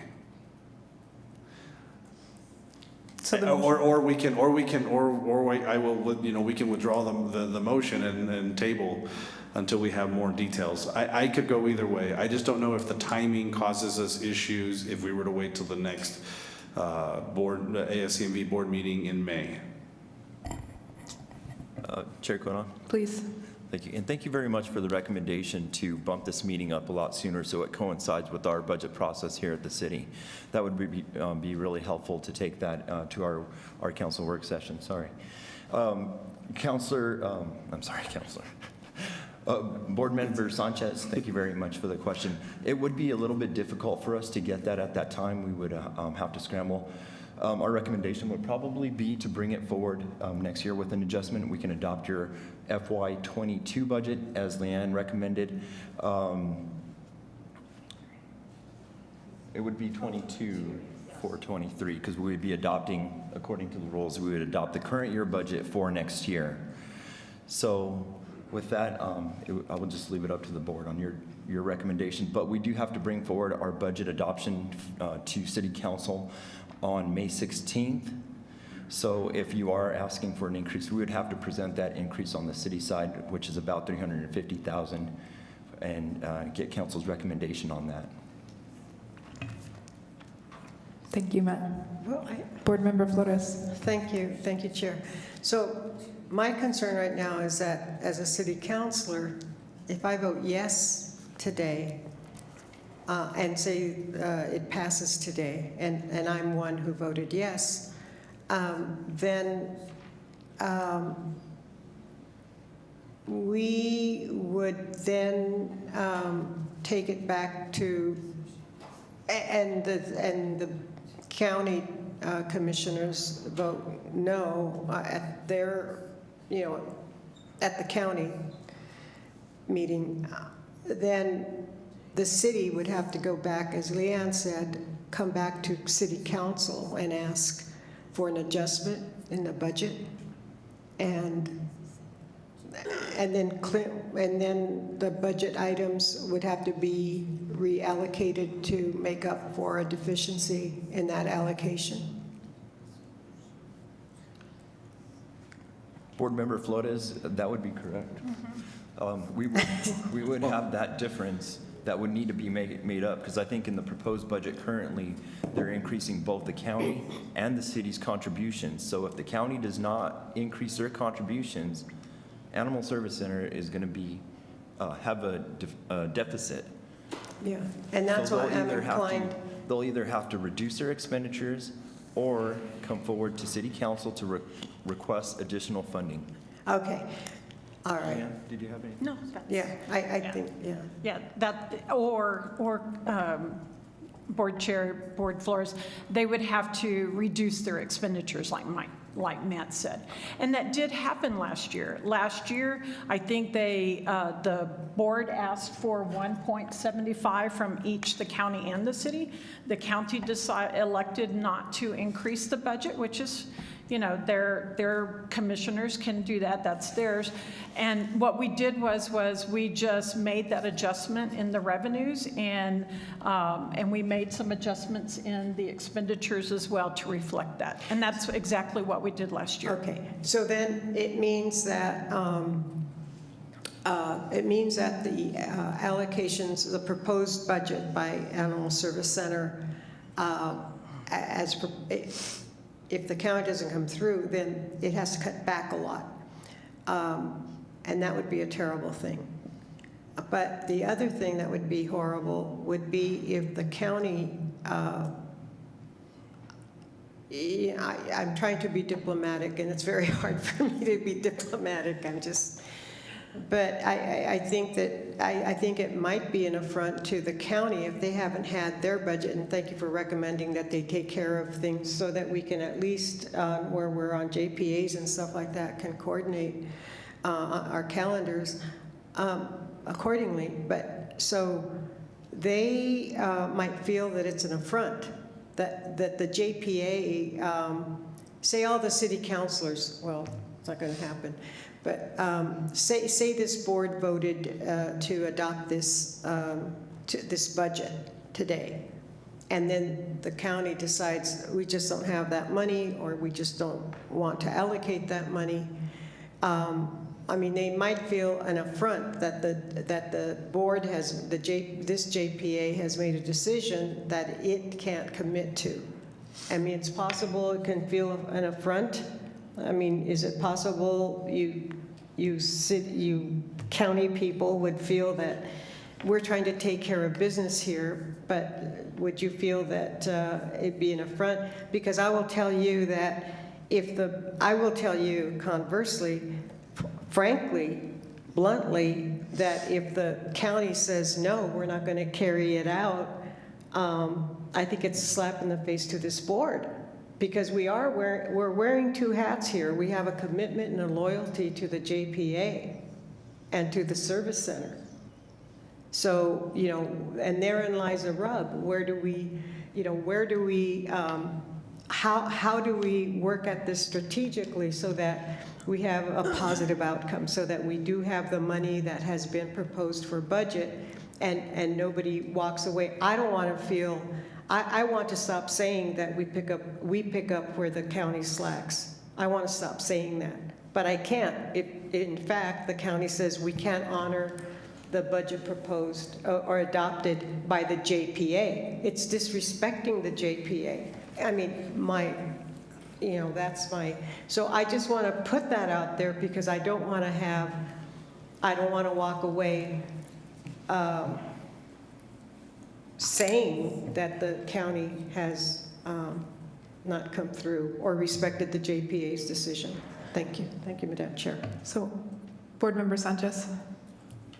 I'm good at the moment. I guess I'm ready to vote, or we can, like I said, I'm still on the fence, but I think given what Councilor Flores said, I will be saying right now that I would vote no then. If this is how a vote here by any member of the county is being viewed as whether that we are going to endorse this increase, then I will vote no on this budget at this moment, because I can't make that determination until we go through our full budgeting process that we're going to increase our contribution by 50%. I will note that we did increase our contribution to the Animal Service Center by $200,000 last year. We were at 1.2 million, and I know that wasn't to the level that the city wanted, but we did increase some. But now we're asking another $700,000 to be added to the Animal Service Center, and that is something that's why I'm saying I have a huge concern with, because it's such a big jump. But if my vote here will be construed as endorsing this without having the full review of our budget process, then I can't approve this budget at this time, because I don't know where our increase of revenues, what else we have across all of our budgets. So, like I said, I think if I were to vote right now, I will say no, or we can table till after we have our discussions in the county. Can I just ask a point of clarification? So I just want to point out a few parliamentary things that I don't entirely know exactly what the proscribed thing is in this case. We have a motion on the floor to approve. So typically the options are yes, no, or amend that motion, or withdraw it. Well, amending it could mean tabling it, right? I think, or withdraw the motion. But in any case, we approve this as it is, which suggests we're all endorsing it subject to the approval of our governing bodies. That's what a yes vote would mean. A no vote would mean sort of what you're alluding to, that is, I'm not comfortable with this, and or I'm not comfortable with this without having it been vetted by our respective boards and or staff who can tell us more about it. And for us, we have a different implication on the city, and that implication is if we don't meet our budget deadline, the same budget as last year will be submitted, which is equivalent to us not funding the new shelter expansion or the things that we passed. So that's what us voting no on this would be, right? Not necessarily, Madam Chair. My understanding is that the city would come back to City Council to revise. The TNR wouldn't be taken out. No, it would, no. It wouldn't be taken out of the plan to fund it. It'd be a question of moving things around, and I think it would fall on Director Thacker to move his budget around, and then maybe not, the FTEs out there will not be fulfilled. And then the other leg to that would be the coming back to city council. So yes, yeah, So we that don't, would be an adjustment. the TNR will be funded, or should be, because it's on the budget. No, that if we vote to reject the budget, then it won't be, right? So if we vote no, these things are not in the budget, right? That, Board Chair, that is my understanding from Animal Service Center. Yes, ma'am. No. So just to clarify what those votes mean, and I add the implication of what it means for us as city councilors. So I'm not meaning to complicate it, and I understand the nuance of these conversations and our respective bodies. Board Chair, I'd like to apologize to Board Sanchez. You are right. I'm looking at the revenue, and you did increase the revenue last year $200,000. The year before was 1.25 million, sir. I apologize. Thank you, Lan. No, I knew that was just, I just wanted to clarify it, and I wasn't taking it as any type of. Okay, thank you. No problem. Thank you. It's hard to keep all those numbers in my head, sir. Absolutely. So, Madam Chair, if this board was to say yes to this, because right now we really need funding for TNR, and the county, and I really mean this respectfully, decides that it can't meet that increase, then the budget people would come back to city council to ask for an adjustment, or Clint would have to make his line item readjustments. So we can pass this to get at least to get the budget going and to get that TNR. So that my understanding is, and I don't know, I should let Leanne talk, but my understanding is if we pass this, when the budget appears to us at City Council, we would be approving our portion only, which may or may not include half of these things, or whatever the JPA would suggest half, right, ish. Half of any new expenditures would be, although that's not necessarily what comes out. But the budget, that would be pending the approval of the county, which may or may not cut half of these things, right, or more of these things. That's in Clint's world to budget those things, but that would be how it would appear to us on the May 16th meeting if we voted yes. It would include our obligation to that commitment, right? Madam Chair, Commissioners, so what the county, I apologize, what the county and the city are doing is contributing, like revenue, into the Animal Service Center. So how the Animal Service Center spends it is, up to their director and to this board as well. So it's not like this is the county portion and this is the city portion. It is the Animal Service Center Mesilla Valley budget. If you approve this today, then I'm sure that the county representatives will take that to their commission and this is the recommendation from the board, just like we would bring that on May 16th to our council and say this is a recommendation from the board. And I don't know what else to add unless Mr. Enriquez does. And I'll let Josie. Josie Trevino, I'm the comptroller. So you do not need to pass this to get the TNR position. They have 12 vacancies. They could use one of those vacancies to reclass it. They do have $152,000 in salary savings. What that means is if they don't spend it in FY22, it goes to the fund balance. So they would have funding from FY22 to fund a TNR position. So they can use the current position to reclass if this doesn't get approved. Okay. And if we vote no today, can I ask, is there, Becky, I don't know if I'm looking to you. What does that mean? I'm looking at Becky because that's where Christine sits, and so I expect you to be imbued with the same understanding of Robert's rules. So I have some, but not as much as Christine, definitely. it really is what you've heard from the financial people, is that if you vote no, it sounds like that the budget that they've got for this year will flow over to next year. That's where it's going to sit. But if you vote for the new one, that still puts Clint in a position of having to make adjustments based on what income he does receive. Okay. Whether you have approved this or not, he still has to work under the income he receives. So that's what I understand. I apologize, but Board Chair, just like Ms. Trevino just said a while ago, you do have salary savings. You can use one of the vacant positions to reclass for if it's a TNR coordinator that you're requesting. There is salary savings, and that could actually be started now. And we could start that process now in fiscal year 22 if that is what, but they would need to bring that to this board. Okay, I think I understand. Board Member Ellens. Both the county and the city council will be meeting twice before we meet on the last Thursday of May. There are so many open questions that I'm not prepared to vote for this budget today.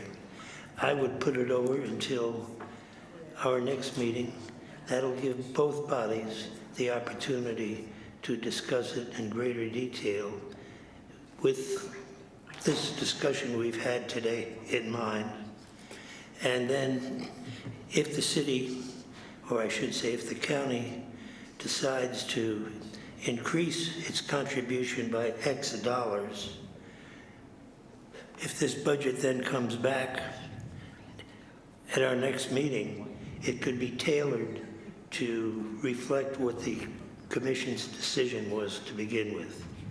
But I'm not prepared to vote for it because it could be viewed as a commitment by the two county board members to support the budget as proposed today.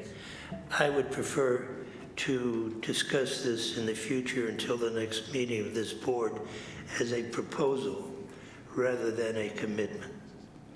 And so I would move that we postpone this budget until the next meeting of this board. Point of order, please. Yes, Board Member Flores. I think my understanding is we have a motion on the table.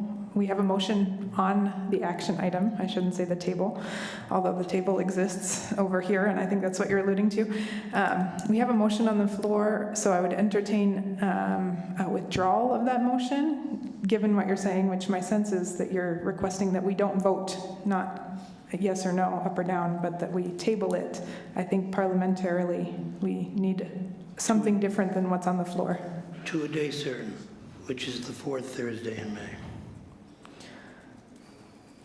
Personally, I would support an increase in the county's contribution, but I can't speak for the whole Board of Commissioners. But I'm more comfortable if this is a proposal that we're mulling over rather than an absolute commitment, which, if the county doesn't decide to increase, would have some public relation consequences that I don't want to enjoy.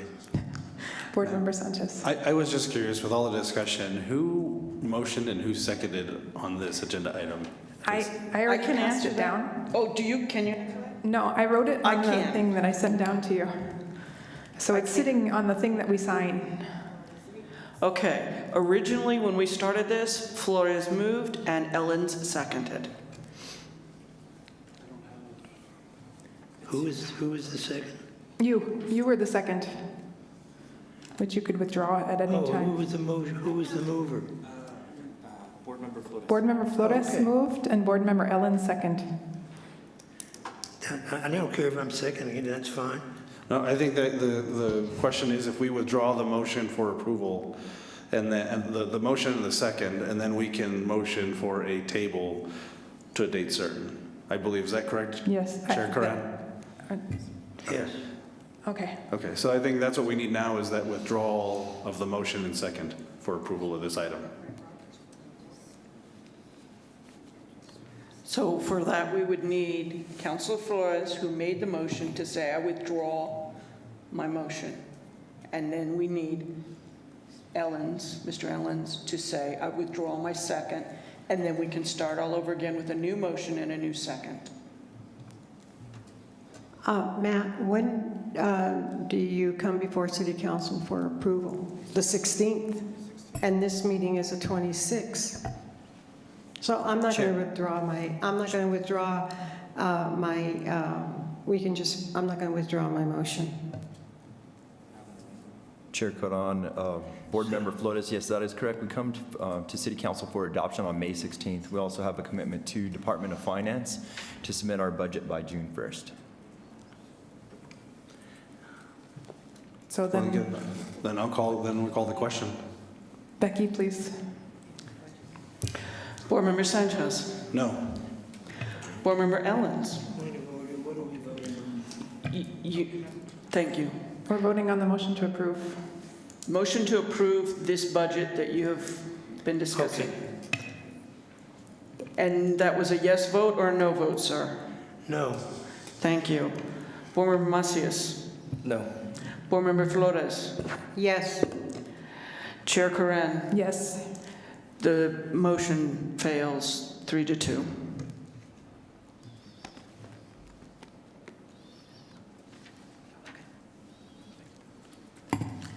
All right, moving on to the next item of public input.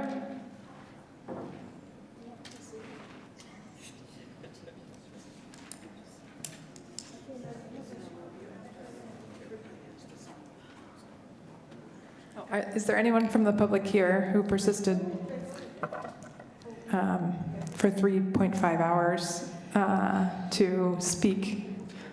We out debated that. Okay. Seeing no one from the public, again, hearing no one. It's time for chair and board comments. I start with Board Member Sanchez. I have nothing at this time. Thank you, Chair Coran.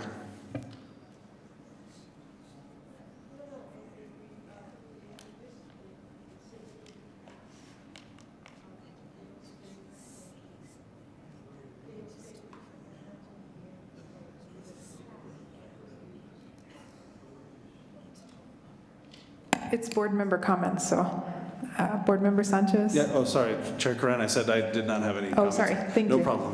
Board Member Ellens.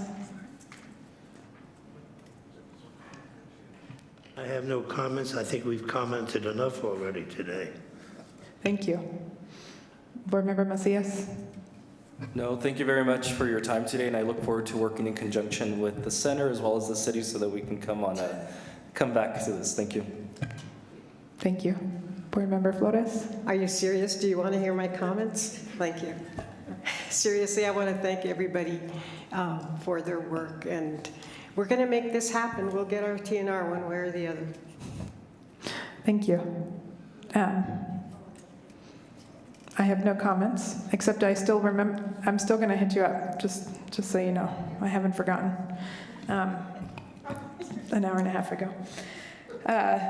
Okay, I have no additional comments. I would entertain a motion to adjourn. So moved. Sanchez.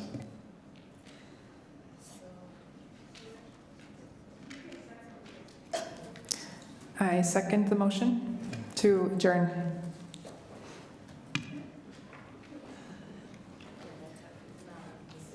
I guess we don't have to vote on.